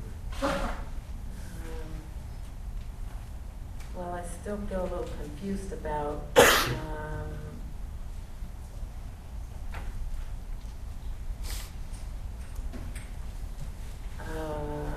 how to respond to you, what you need. Just what you're doing. Just telling me how you feel. I appreciate how you've been hearing what I feel. This is what I want from you, just this. That's all? It's a lot. I feel connected with you now in a way I've wanted to for you. It's a big thing for me to hear what's ever alive in you. It's a big gift. It meets a strong need of mine for closeness, for connection. And as I say, I'm sad I didn't know how to ask for this differently in the past. Okay? Thank you. Yeah. I'm feeling some real